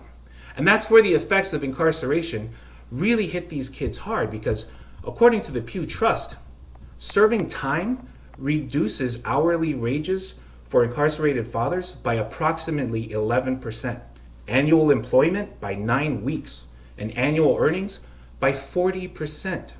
By age 48, the typical formerly incarcerated father will have earned $180,000 less than if he had never been incarcerated.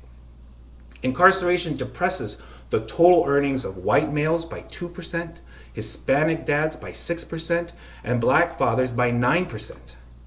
Of the former inmates who were in the lowest fifth of the male earnings distribution in 1986, 2/3 remained on the bottom rung in 2006, twice the number of those who were not incarcerated. Only 2% of previously incarcerated fathers who started in the bottom fifth of the earnings distribution made it to the top fifth 20 years later, compared to 15% of fathers who started at the bottom but were never incarcerated. 54% of incarcerated folks are parents, including more than 120,000 moms and over 1 million dads. 2.7 million children have parents behind bars. That's 1 in every 28. That's up from 1 in 125 just 30 years ago. And 2/3 of these children's parents are incarcerated for nonviolent offenses.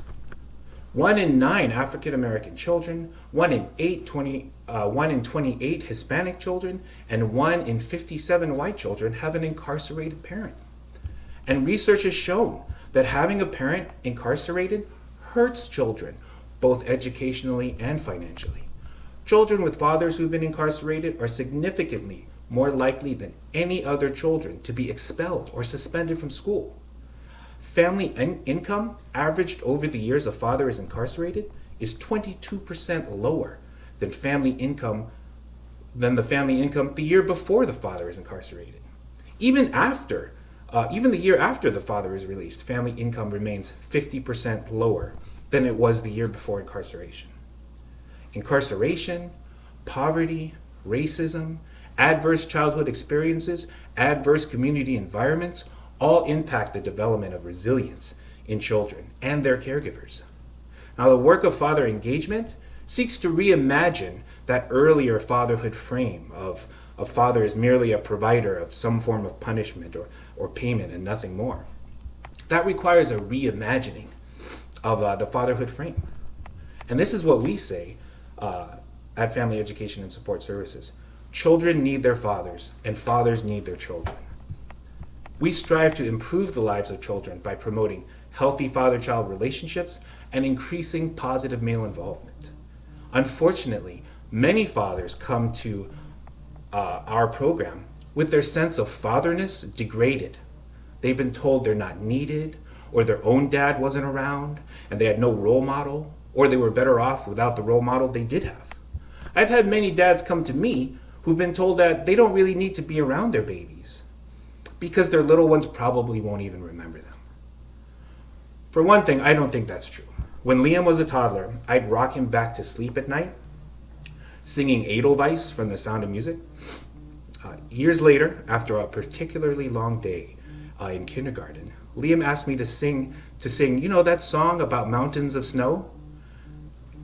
I was a kid when I first heard that song, and I always thought they were singing Mountain of Snow instead of Blossom of Snow.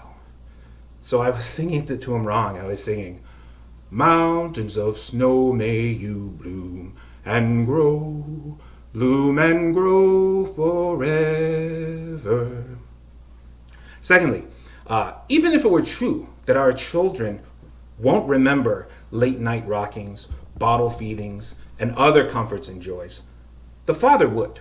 Their father would. And he would remember those events for the rest of his life. And that means something. The research on this is clear. Fathers who spend time with their babies not only exhibit elevated levels of oxytocin, the bonding hormone, in themselves, but their babies do as well. And this fosters biobehavioral synchrony between father and baby and father and mother as well if they live together.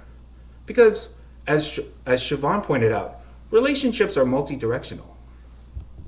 Whatever the case may be, these fathers come to us believing they aren't important and haven't been told how vital they are for their kids. But once they are told and once they see the facts and that they do matter and that they are a vital part of their child's life, they become the fathers their children deserve. They become the best fathers they can be. We also have many dads that are confused and angry and don't know how to communicate or even relate to others effectively. Many dads come to our orientation with what looks like a chip on their shoulder, but it's actually a thorn in their side.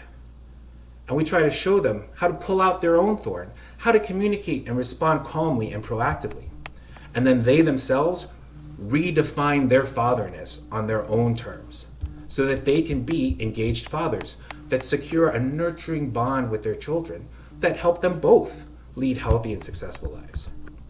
Dads who are engaged in their children's lives, especially from a young age, help their children to develop better social skills and contribute to their child's support network. This leads to children that are less likely to engage in risky or delinquent behaviors as teens. In fact, work done by Dr. Danielle Del Priore looks at divorced families with 2 daughters, and her research shows that the daughter who spent more time with a positively engaged father is not only less likely to engage in risky teen behavior, but also less likely to hang out with other teens that engage in risky teen behavior than the other daughter who spent less time with their father post-divorce. Children of involved fathers are more likely to enjoy, do well, and have positive attitudes about school, more likely to participate in extracurricular activities, achieve higher standards of economic, academic, and career success, more likely to develop a greater focus, solid problem solving and stress management skills, resiliency, and overall life satisfaction and contentment. So how do we support this sense of fatherness that surrounds our children? Well, at the family level, there is a model called the Intergenerational and Cumulative Adverse and Resilient Experience, or ICARE for short. Please Google that. The ICARE model that matches 10 specific ACEs, adverse childhood experiences, with 10 specific PACEs, protective and compensatory experiences. I love how they try to be helpful by making things acronyms. Anyway, these 10 specific PACEs include unconditional love from caregivers, having a best friend, being part of a social group, having a mentor, volunteering, living in a safe and clean home with enough food, getting a good education, having a hobby, engaging in regular physical activity, and having family routines and consistent rules. So ways that we can help families do that, that's how we can support fatherness. At the organizational level, we at FES, Family Education and Support Services, we focus on the 5 protective factors, which serve as buffers to help families cope, particularly in times of need. Those 5 protective factors are parental resilience, developing the ability to cope and bounce back from life's challenges, knowledge of parenting and child development, receiving accurate information about raising young children. I've had men who've come from court saying that my child doesn't need me, and so I'm moving back to Florida. And by the end of orientation, when they know how important they are, how valuable they are to their child's development, they stay. And that comes from just knowing your value. Social connections, engaging friends and family members and neighbors. Concrete supports in times of need, which for us means being able to access life essentials such as food and clothing and housing.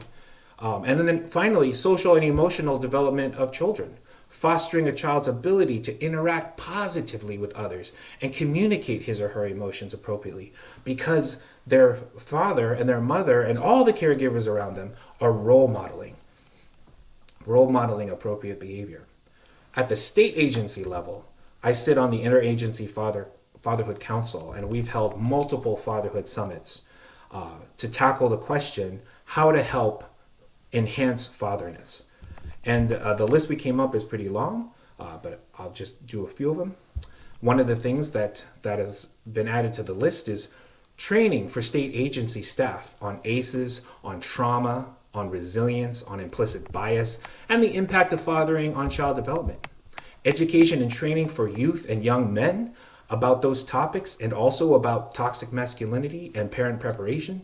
Expansion of parent education for fathers that includes counseling and strong outreach. For the Division of Child Support to, at paternity, offer parenting services. For the Department of Corrections, we've asked for increased access to visitation, increased access to parenting programs, and then help with resources during re-entry. At the Community Services Division, we've asked for them to make offices more like resource centers, more family friendly, and to allow non-residential fathers access to services. At the Department of Early Learning, we've asked to increase early education supports that emphasize healthy family relationships, fathering, and co-parenting. But at the ground level, the one-on-one level, the heart-to-heart level, when we tell our children to man up or be a man, we must give them an authentic definition of what that means. Not a stereotype, not a hyper-masculine, toxic, or misogynistic caricature, but like my Liam smile, an authentic expression of the best of everything they are and hope to be towards each other. Thank you.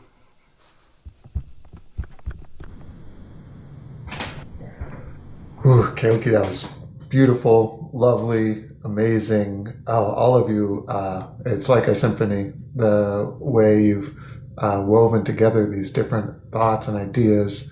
I'm so happy to welcome all of you, Candace and Siobhan and Christina and Keoki, into a chance to have a bit of a dialogue all together. There we go, of our 5 group sort of screenshot here. And it's just amazing, isn't it, to think about the ways in which the intersections of thought and idea, the nothing is lost, la cultura cura, and the ways in which the identities that we see and we name are just really powerful. I really love hearing you all identify yourselves too, really thinking in a way that's referential to Candace's model of really starting with self. It's just amazing. I wanted to open this up and just hear from you. And I wanted to start, like I did last year, with a question about what is something that was of note that you heard someone else in these presentations say, from Candace, from Siobhan, from Keoki, from Christina. I just wanted each one of you to share something that you heard from one of the other people. I think I was thinking in my head something that evokes either the growing edge for you of curiosity or the glowing edge for you of resonance, the growing edge or the glowing edge. And I just wondered if any of you wanted to start off with just naming something that you heard that was just in that space. Well, I just wanted to say that everyone just reminded me, I love listening to Dr. Gabor Mate, and he talks a lot about attachment and authenticity. And everyone that I've listened to, you just exude authenticity and the need, the human need for attachment, and I think it's beautiful. And I think you were right. It is like a choir. Cacophony of voices just building up on each other. It's fantastic.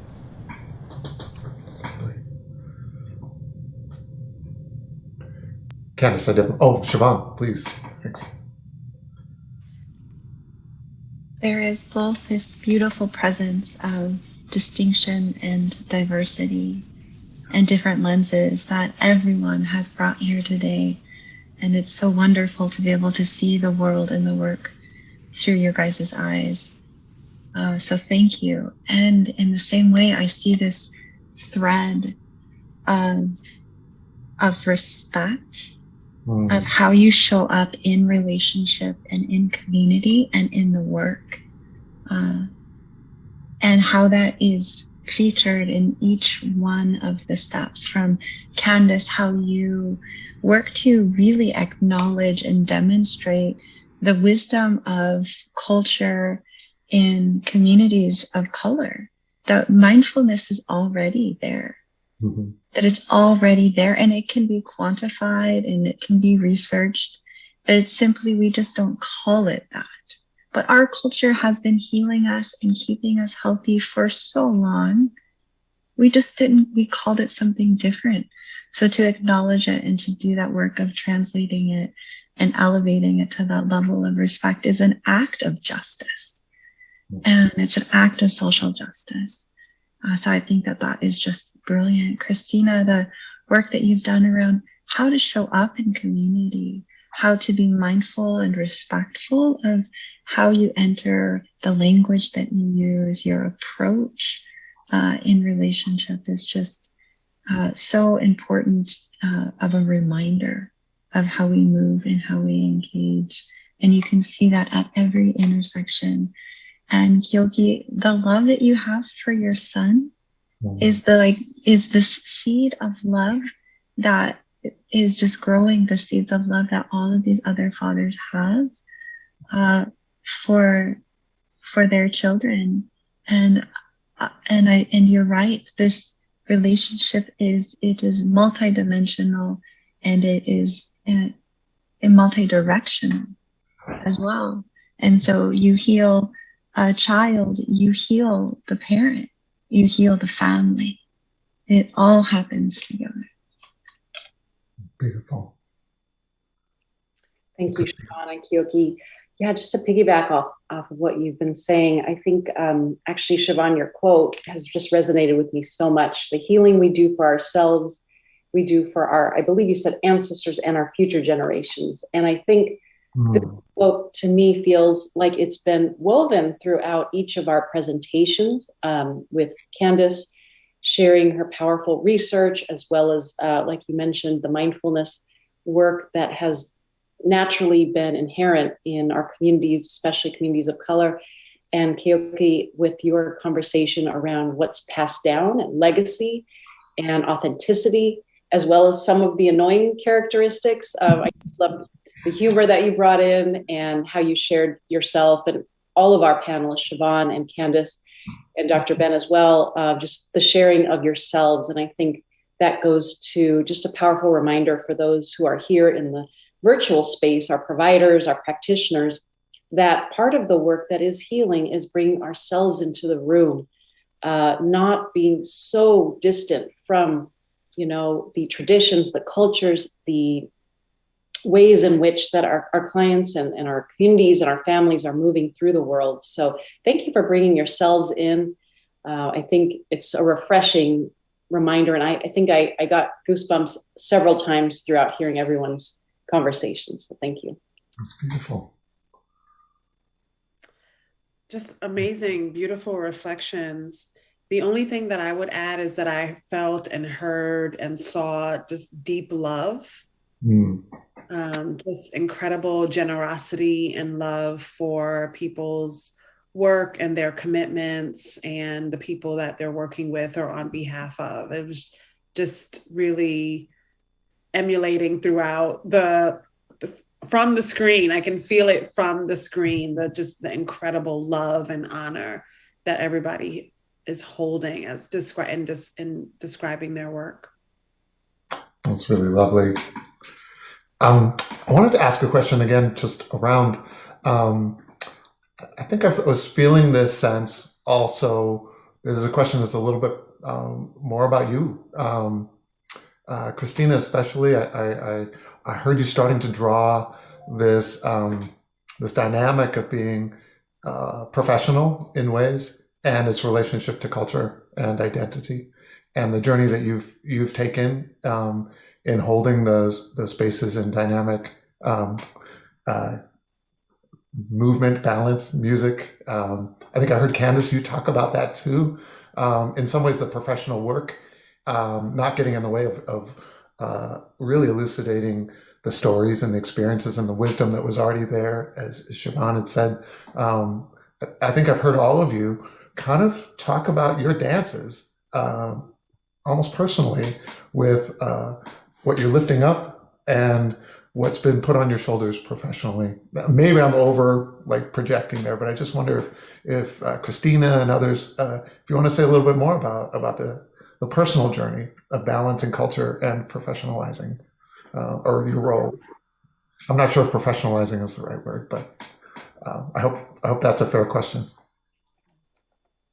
Thank you for that thoughtful question. I'm sitting with it a bit as I think about my journey, as you've asked us to do. And I would say that, coming from a household where I was raised by a single mom, and culture was, at the cornerstone of our household, leaving home and starting my professional career in the South Bronx, moving 3,000 miles away from the Bay Area to the Bronx, was kind of jarring for my mom and family. And it was at a juncture that was momentous in our history of the United States, which was during 9/11. And so at that time, I was working at the Administration for Children, Youth, and Families, serving families at risk of child welfare involvement. And the terrorist attacks occurred. And it was at that time that I think something hit me very personally in my core, which was that the ways in which the families that I was working with, which were Spanish-speaking immigrant Caribbean families in the Bronx, were impacted, was that immediately there was a further sense of fear, going under the radar, feeling profiled, which they were. And that resonated with my experience growing up as a great-grandchild of Mexican immigrants, and feeling like there were many times where my mom would have liked to seek, government support due to being economically disadvantaged, but just simply couldn't bring herself because of fear.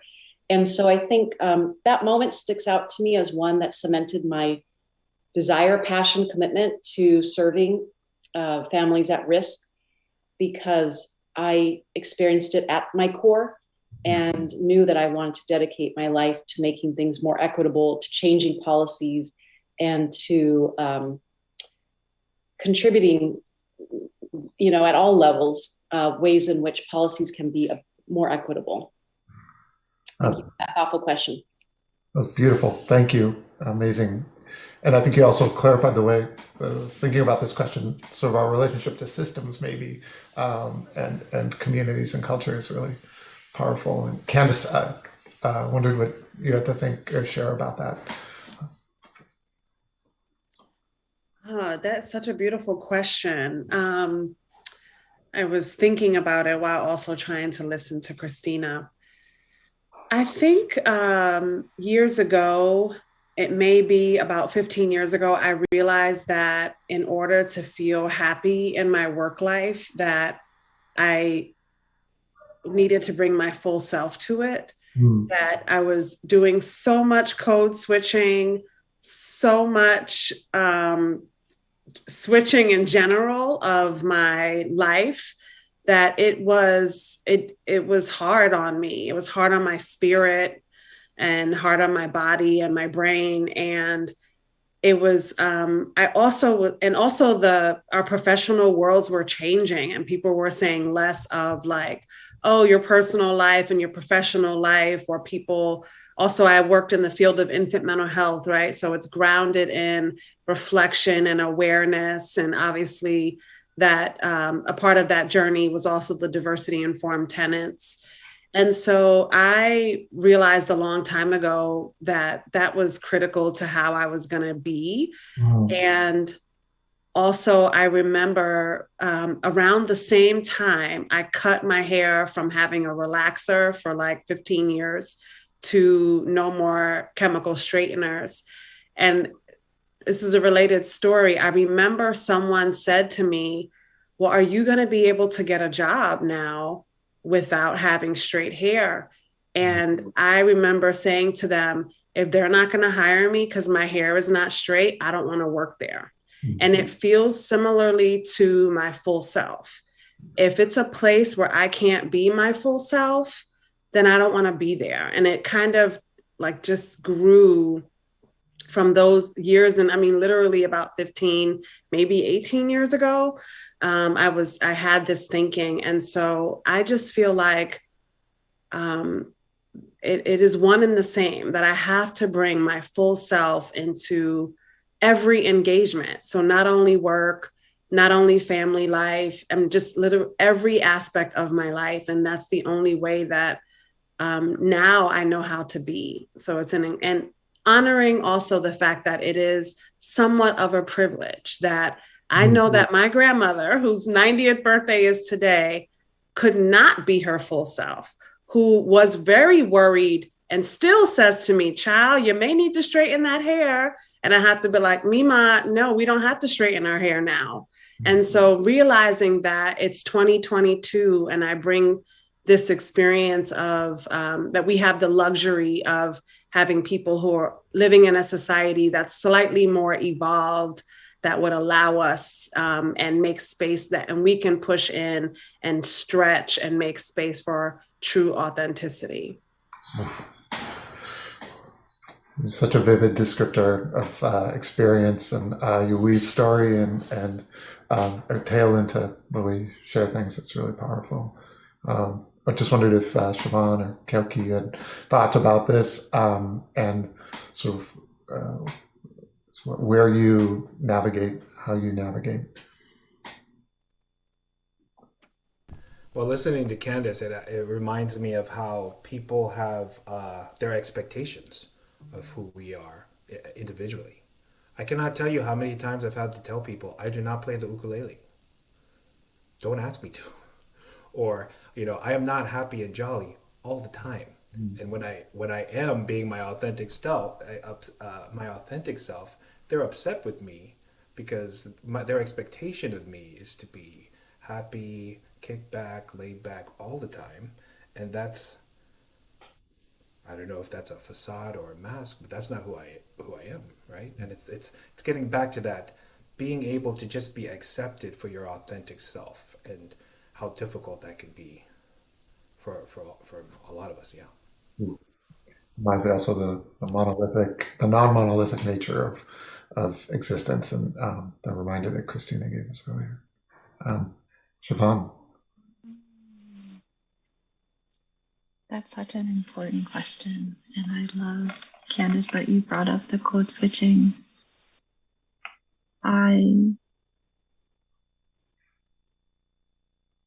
I think that I had to code switch as a form of survival. I don't think that I could have survived if I hadn't learned how to code switch. I think it was a means of survival, that I would not have been able to make it through university. I wouldn't have been able to make it through business school. I wouldn't have been able to make it in my career. And I think that I still have to use it from time to time. So to say that I'm like free from it would be, I think, a lie. I think there are spaces and places where I can let it go, and I can tell because my body will tell me. My body will just relax. And all of a sudden I can breathe. And I feel more space around me. And I feel safe. And then things just start flowing and moving. And I'm not having to like check and recheck and modify it. What I'm saying and I'm doing. And I think that that's not necessarily, and I used to feel like it was an indicator that I hadn't done my work, right? It was like, oh, if I was just strong enough, if I was empowered enough, I was integrated enough, if I was healed enough, I would be able to walk into this space and be fully myself, to be fully empowered. That's part of the truth, right? Because there are moments of self-betrayal. There were moments of self-betrayal where I couldn't tell the truth about who I was, and I did myself a deep disservice. But there are also true truths in it, that there are still spaces and places where it is not safe for me to be fully and wholly myself and to tell the truth about what I think and how I see the world, because I will experience discrimination. I will experience poor treatment and an erosion of my influence, power, or career. And that's the reality of being a woman of color, of being a gay woman of color in this body, in this country at this time. And I think that that's where I'm just learning how to tell the truth about it. And maybe that is my moment of being the most powerful, is just saying, I'm there about telling the truth, that we are getting better, but we are not there yet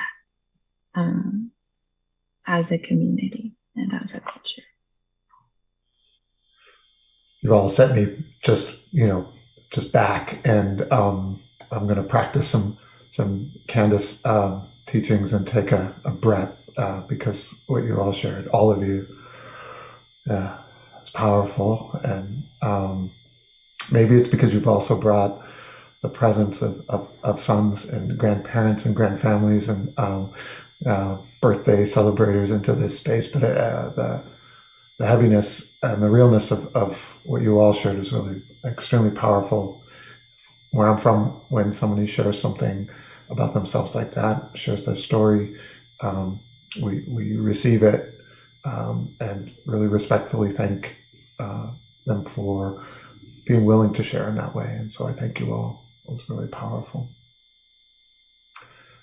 You're also inspiring me to want to ask a question that I can't quite put words to. And so the gift of that is that you get to answer in any way you want to, or you don't have to if you don't. But hearing in this thread around, I want to look back and say fractal perspectives and the word truth and the dynamic between quantitative and qualitative research and the perspective of culture being either left out or left in policies and the ways in which structures kind of work. And I think in a way those policies also either enable or block the passage of wisdom, of knowledge, of knowing. I'm really into this concept of knowing. Even the idea that the answer to a question can be a question, and that is also knowing. And so I just wonder if any of you want to go a little bit deeper into this, really what it means, what you're thinking today, because I'll bet it'll be different tomorrow or next year about knowing. Probably because this gathering is about how we share information, how we practice differently in our different realms, how the 1,100 folks kind of use the knowing, the deeper knowing that you've worked so hard towards. What are your thoughts about knowing right now and all of those intersections that I just rambled my way through? Weird question, but I saw you come off mute, Candace. Do you want to start us off in this sort of, like, you had to fight for knowing, and you put mom's words, parents' words in front of us to make sure that they were present, and that's really almost making sure that a different kind of knowing happens. What else do you want to say about that? And sorry for the weird question. Just, I can't help it. Wow. I think I may stumble my way through this, but I'll say a couple of things. I'll say that we are reminded that we already know. And so when we can, and this could be a practice of mindfulness, right? When we can slow down a little bit to get grounded, then we can often figure out or see that we may have some glimpses of the answer. And so, that's the first part of my answer. Yeah. And, I struggle with this because obviously I pursued a research degree and I just finished 2 years ago.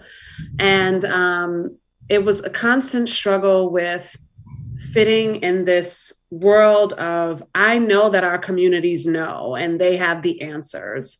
And as I said during my talk, is that really I genuinely believe that some of the science that we publish is just is sort of illuminating what we already know in our families and in our communities. And so I really struggle with that, like in terms of that I'm a part of this system, right, that is working now to publish some of the data from this study, data that families and communities already know, first of all. Number two, some of the journals that I want to publish in, families and communities don't have access to those journals. So then what else am I perpetuating? And one reason why I haven't shared my slides on this talk yet is because this data belongs to the families and communities. And as soon as we were ready to share the data, COVID hit. And so I have not, and now I live in Memphis. So I used to live in Chicago and now I live in Memphis. So it's my responsibility to go back to Chicago, to those very schools and neighborhood centers, and share the data with the families that so beautifully share their information with me. So I'm living in this, and we're living in this system of, in terms of data and data from Black and Latinx communities, and knowing that I want the data to get out there because I want researchers and others who do have access to those journals to refer to them and see the deep wisdom and love and care in families.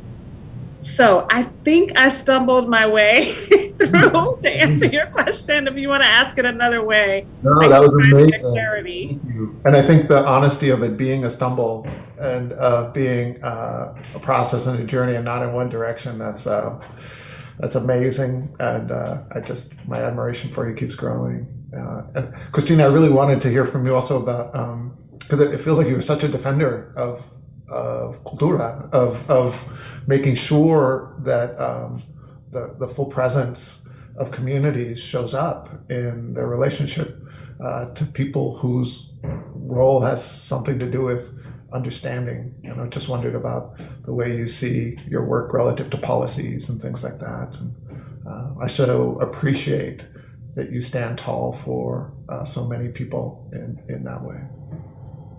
Thank you for this question. And actually, I would like to piggyback off what Candace said, being that I am in a similar field of conducting research and conducting qualitative research. I feel really passionately, I think as Candace does as well, around bringing out the lived experiences of communities who don't necessarily have the platform often to share. And it's horrible that exists, and yet feel the utmost responsibility to capture, to represent, to authentically represent BIPOC and communities of color who necessarily don't have that platform. And so just appreciating what Candace shared about, the desire to go back to the communities who we have been very privileged to do our research in, and return back to provide accessible, meaningful contributions back, and to also continue to fight for policies to fight against policies that don't make space for people's lived experiences.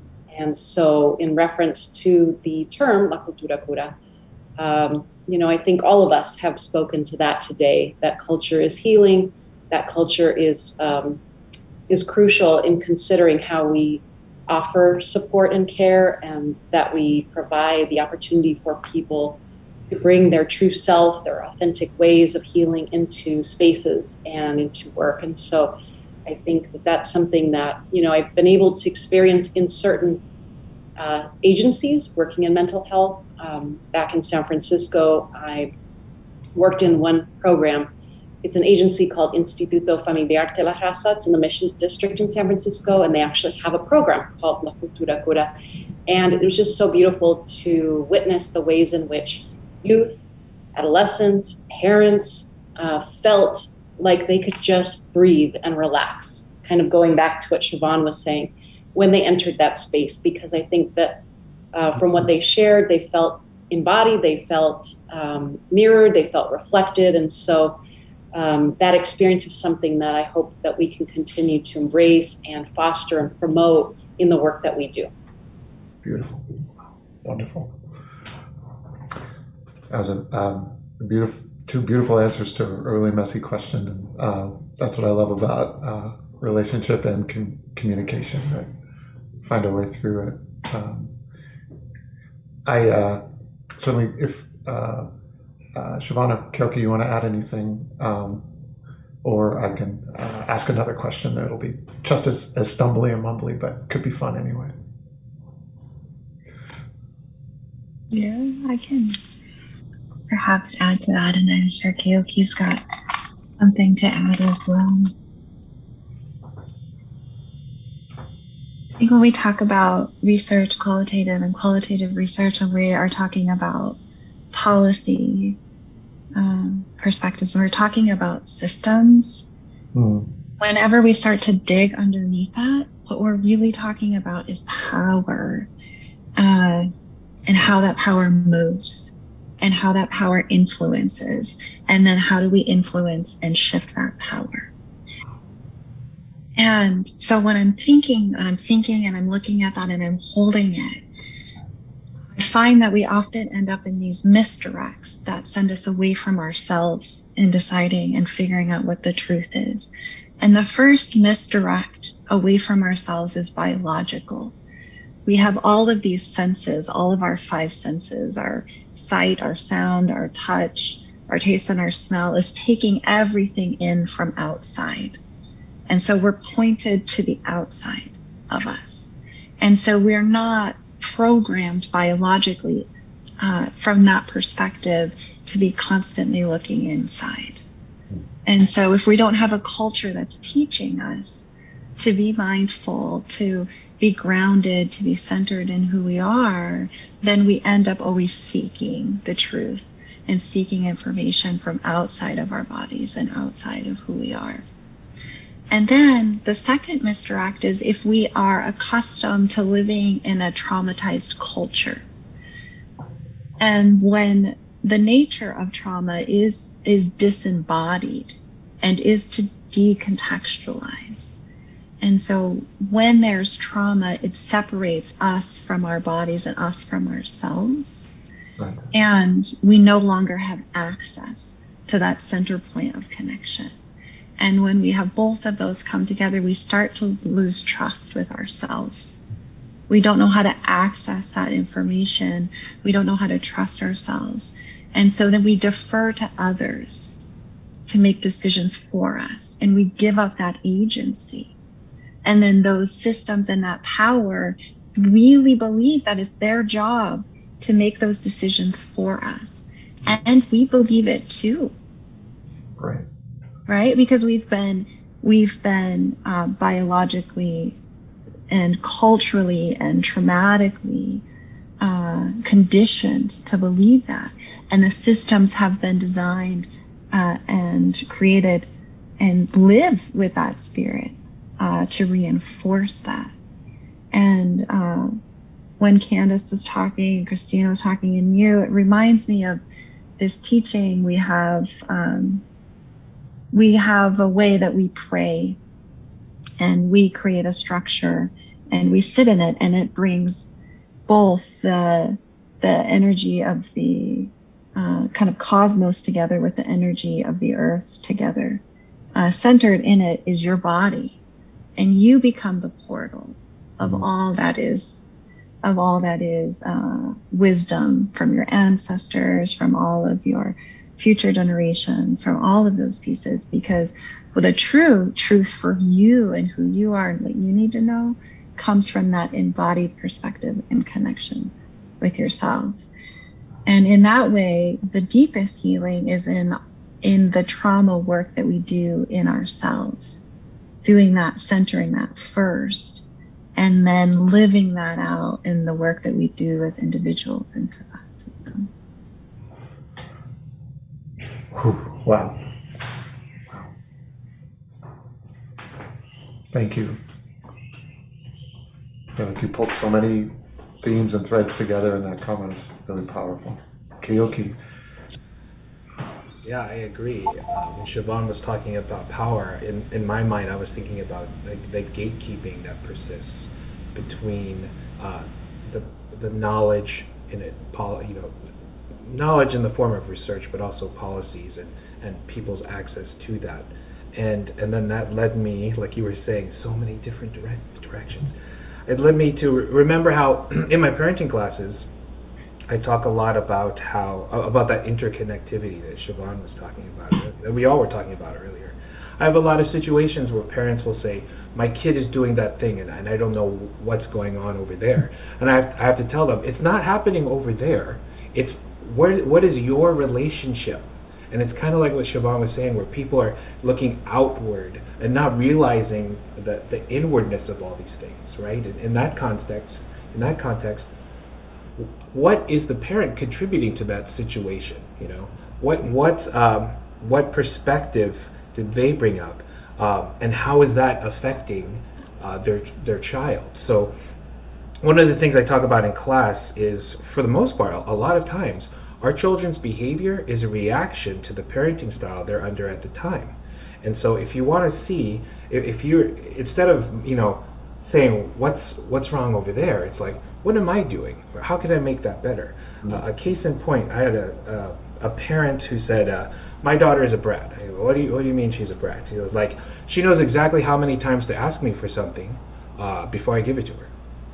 And then she relates a story about how she even told me, she said, Mom, I know, I have to ask you one time, you say no. I'll just ask 14 more times and then you say yes. And then the mom got mad at her and said, she's a brat. And I'm like, well, considering that children will organically give up after the 7th attempt, who made her that way? And she's like, what are you talking about? And I said, well, all living things on this planet are just trying to get their needs met. And it's our job, and we do this job. We teach our kids how to get their needs met, whether we know it or not. And she learned the most efficient way to get her needs met, ask 15 times. But there's a double thing going on there. Is her daughter a brat? I have no idea. But the frame that her mom sees her through is that she is a brat. Oh. So what eventually happens is she could do unbrat-like things, but through that frame, it's brat-like. And one of the things that we know about our children, about all of us, right? We rise and lower to the expectations we accept from other people. And so if a mom is constantly saying, that thing she's doing over there, that's brat-like, she's a brat, whether it is or not, eventually, her daughter will accept that, and it'll be, I am a brat. And then, well, there you go. So it's so many things wrapped up there, right? It's directionality. What are you putting out? What are you not realizing is already in here? And, I believe, like most of us here, everything that we need to not just survive, but to succeed in life, we have inside of ourselves and along our ancestral line. And all we have to do is talk with each other and figure it out, And that's the beautiful thing. I can know my truth, but my truth won't be your truth. But in this circulation of thought and feeling, I can find mine, you can find yours. They could be similar, they could be completely different, and it's fine. The last thing I want to say is the curriculum I use for father engagement is pretty heteronormative. And so I've had to look to my own culture for wisdom on that. Mm-hmm. And my culture says that gender is a spectrum, like most things. You have kane, maleness on one side, wahine, femaleness on the other side, and then mahu in the middle, which is middleness. And because of that, gender and biology are not the same thing. And so like I'll have people say, well, you're a dad's class, so this is about guys. And no. Every one of us has masculine energy, feminine energy, and every one of us resides somewhere along that spectrum, and that's the way it's supposed to be. And anybody can take on the role that they are at on that spectrum, and it's fine. I had a father who was great because he was challenging me on a lot of things. I don't even know what we were talking about, but at some point he said, well, I don't know if that will work because these days kids can just decide what their gender is.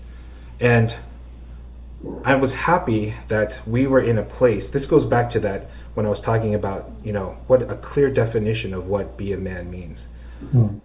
And I think part of that is accepting and expecting a safe place where we can dialogue and challenge our thinking. Because that's what happened with him. Because he said that. And I said, I don't think it's so much they choose their gender as their gender chooses them. And then they have to decide, you know, how are things going to be? And then he switched off to another thing and said, well, I don't think that you can decide what your identity is at age 11 or 10. But I was glad we were having this conversation because I asked him, are you into women? And he said, I'm definitely into women. And I said, are you into men? And he said, I'm definitely not into men. And then I said, when did you know you were definitely into women, but definitely not into men? And he said, 10, maybe 9. And then I didn't say anything. I just left it there. And he said, I never thought about it that way. I said, okay. And we left it. 4 weeks later at graduation, he said, he goes, I feel like I'm a completely different man. I think I have better understanding about things I didn't understand before. And so I'm grateful.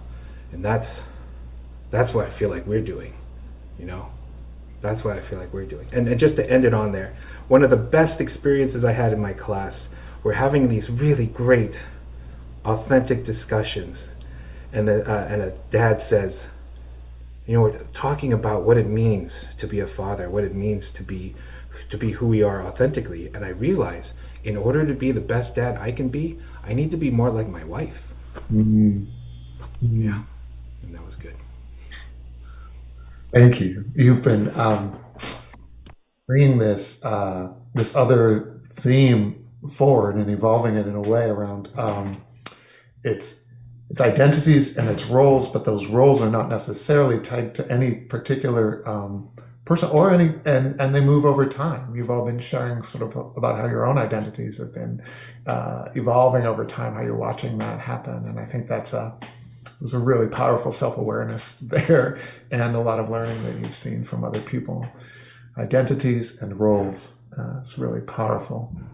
And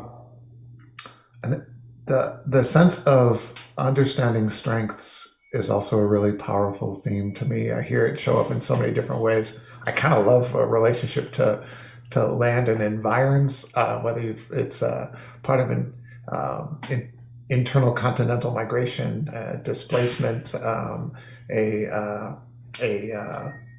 different kind of immigration, a relationship to place, the place that could be bars around you, the place that could be the spaces that feed you and nourish you. It's just been really interesting to think about those themes together.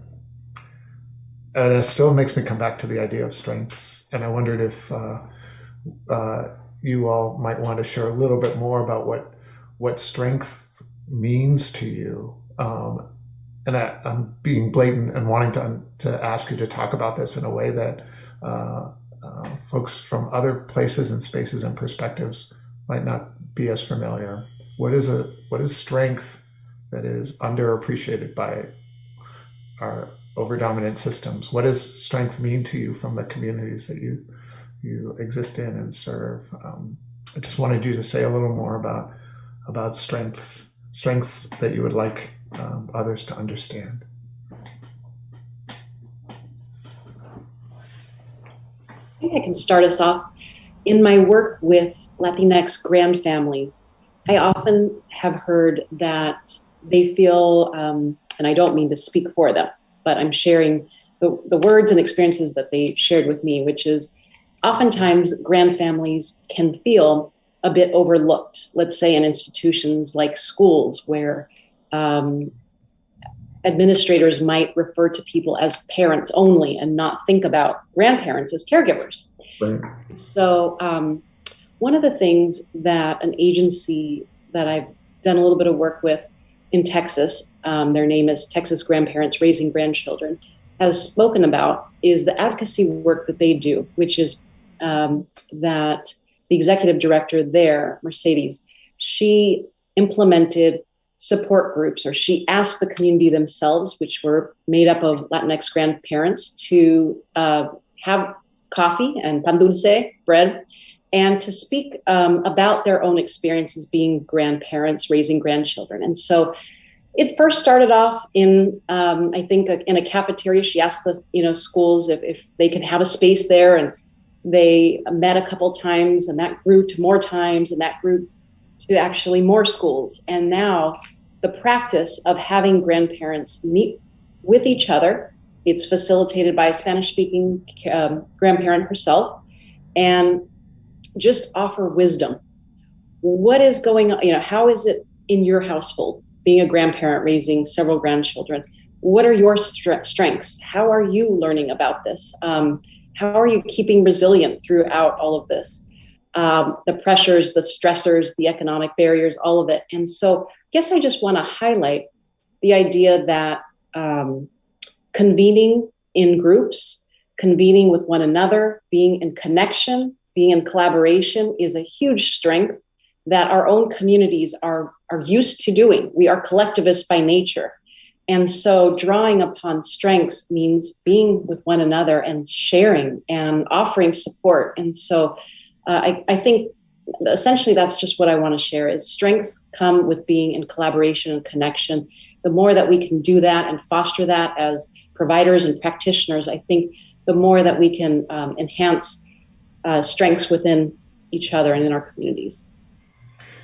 I want to carry this conversation forward, but I also want to do just a quick reflect back and ask you how everything you said exists in this time of pandemic and some kinds of physical separation. If you have any thoughts about overcoming that, I don't want it to be just about it being a negative, complete underminer, but just what that looks like contextualized to what we've been through in these past 2 years plus.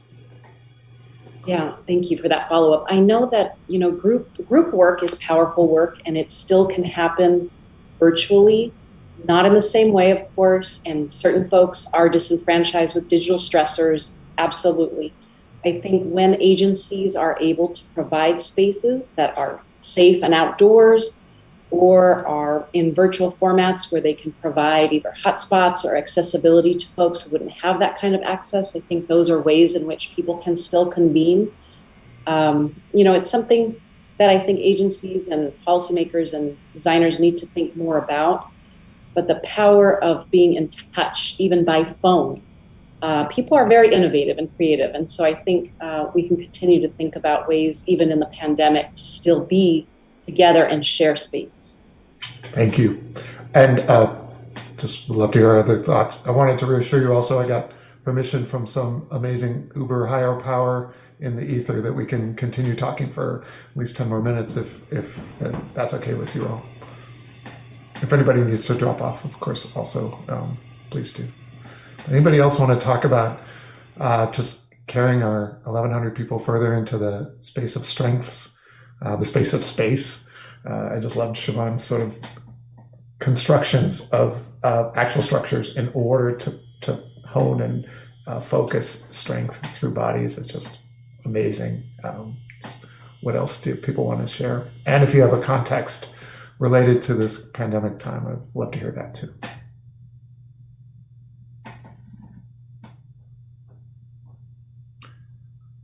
Interviewing 101, don't ask compound questions, right? But I'm going to press on anyway. Actually, I have to say this. Oh, go ahead, Siobhan. Thank you. There are seasons in everyone's lives, and there are seasons in countries, and there are seasons in the world. And right now, I think our elders would say we are in a winter. And if you think about a season of being in the winter, it is a time where you go deep into the earth, right? And that is when the earth starts to make things new and beautiful again. It's a time for reflection. It's a time for going internally into who you are, what you are, and sorting it out and letting go of things that are no longer serving you. It's a time of release. And it's also a very vulnerable time, right? Because it's also a time of decay and of letting go. It's a time of grief. Also, those winters are dark. And that is that time. And I think that that's part of the strength in that truth telling and orienting of where we are as a global community in a season of a winter, in a moment of grief, at a time when we are isolated and forced to be centered in self. But also there is hope in that we are also at a time of global transition. Wow. There is no time ever that we have been forced into so much silence and quietness. I remember 6 months into the shutdown, all these articles started coming back about the ecosystems of the earth coming back to life again. The sea turtle populations were coming back, and endangered populations of animals were starting to reemerge. And I was just like, oh, wow, we had quieted enough and we had made enough room and created space for other relations so that they could thrive too. And so we can have both grief and hope at this time. And although connection with ourself is our base need and drive, in an indigenous way, we know that we connect with multiple levels of self, that we not only connect with others, we can connect with the earth. We call Mother Earth. We can call Creator or, Father Creator. We say we can connect to our ancestors, to the plants, to the animals, to all other creations and relations. And so you can draw from connection in other ways, even if it isn't person to person, knowing that there will be a spring after the winter. Thank you. Thank you for that.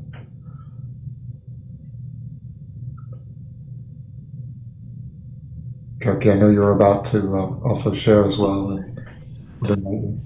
Just how acknowledgement and recognition are also powerful, powerful strengths. And I think Siobhan already mentioned that, how when we settled down at the beginning of the pandemic and just stopped moving, we could not help but acknowledge the effects human activity had on the world, because like Siobhan was saying, pollution levels dropped, the sky was bluer, animals came back that were gone for a long time, and so like lots of different levels of acknowledgement and recognition can be powerful. And I wanted to say, before the presentation started, you had asked about who the artist was who did this painting of the goddess Pele.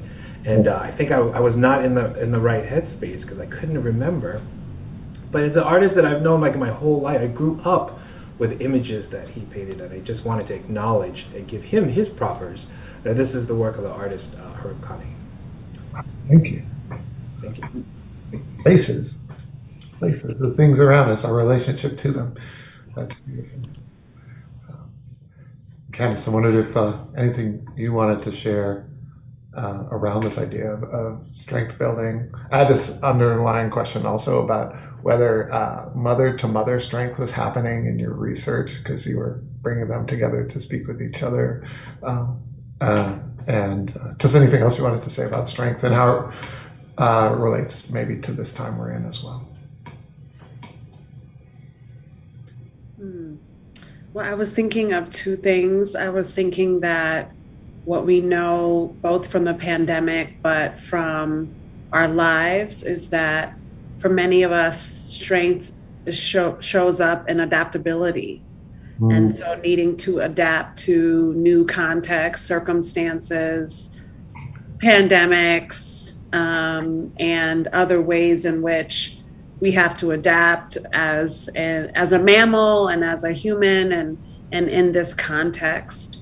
And then bringing it back to the research, I'll say that the amazing community of parents that we worked with really talked about strength and resilience from a community perspective. So I have some other data that really showed that when you ask more deeply about self-care, or when you ask more deeply about mindfulness, that really what comes up is not any very little around the individual and the self, but it really is about community, friends, neighbors, family members, being with and doing things on behalf of community, and also holding community so deeply in mind. So we live our culture, American culture in general, a capitalist society is so rooted in the self and individual, but there's also a narrative that we don't always talk about is the interconnectedness and the many communities of people across the racial, ethnic, sociocultural, and socioeconomic stratas are, that strength is found deeply in community. So while we have this narrative around the individual and pulling ourselves up by these imaginary bootstraps, we can't we're also leaning into a patterns of interconnectedness and relationship with others. So my answer was strength and adaptability, but also strength and community, regardless of where we are. And I now live in Memphis. I've almost been here for 2 years. My first time living in the South. I've only lived in the North my whole life until now. And I also find strength in what Memphis reminds me of is this incredible beauty around grit and resilience. So this is where Martin Luther King was killed, within 2 miles of where I'm sitting. And there's an incredible narrative here in Memphis around place and around this is a place of incredible resilience. And there's a tremendous narrative around the history of the founding of Memphis, around the forced removal of the Choctaw from Tennessee to Oklahoma, and this land being a land that was intentionally created for the cotton industry on the backs of Black bodies.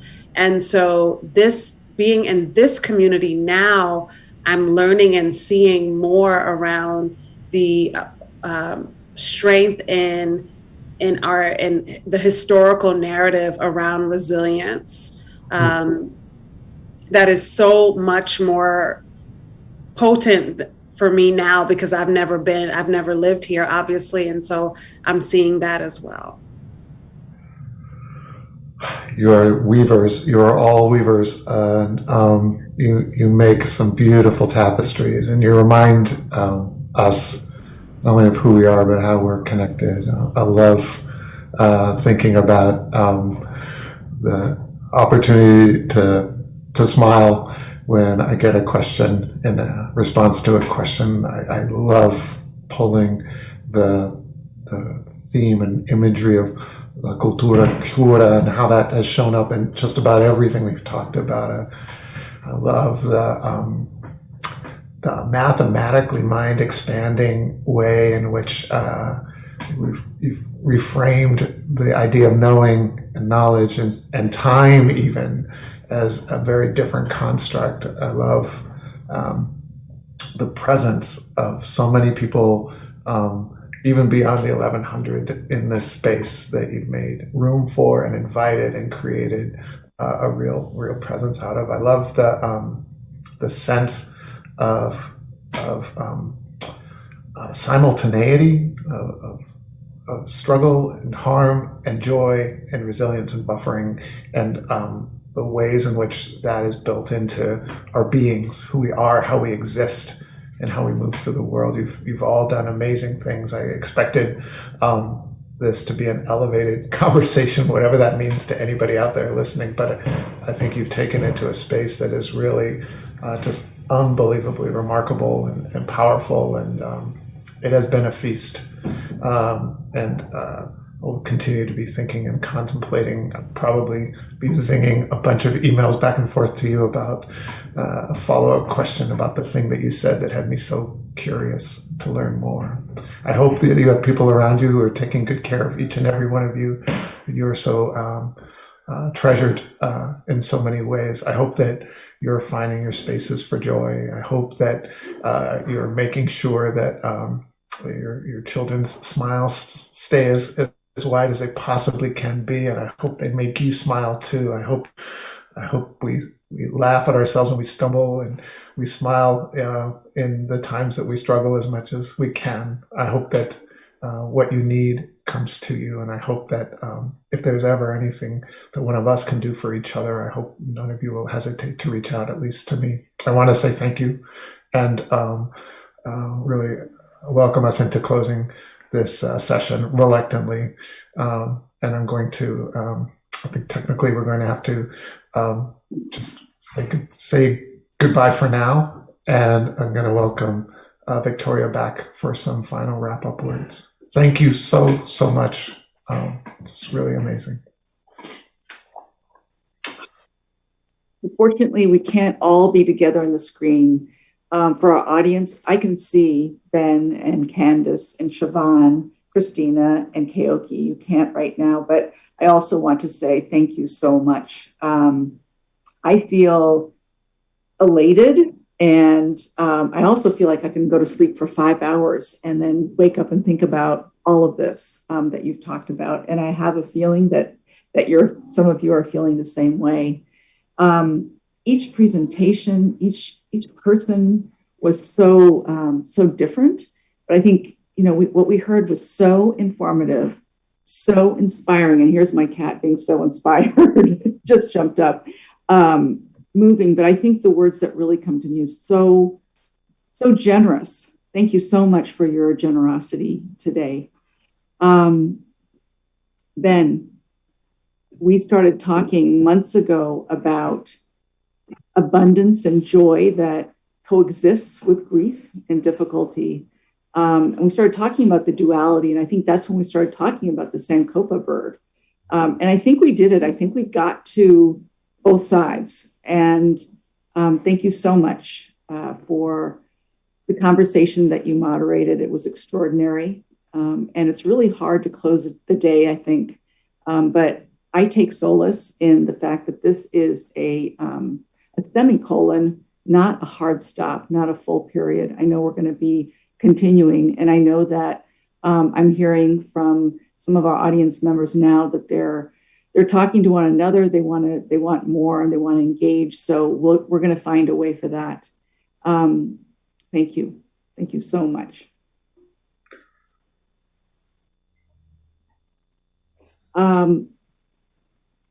Some notes from the team has come through. I have been asked to tell you that if you saw what you liked what you saw today, and if you find it valuable, you can still sign up. You can still sign up for this conversation. And those of you who are here today, we are going to be sending out a recording. I think it's within 48 hours. And we'll also be sending out a survey to you as well. We love your feedback. We create our forums based on what you want to hear from us, the kinds of topics you'd like us to cover. So we encourage you definitely to do that. To all of you, thank you so much for your time in tuning in today. We can't wait to talk to you again. Thank you so much.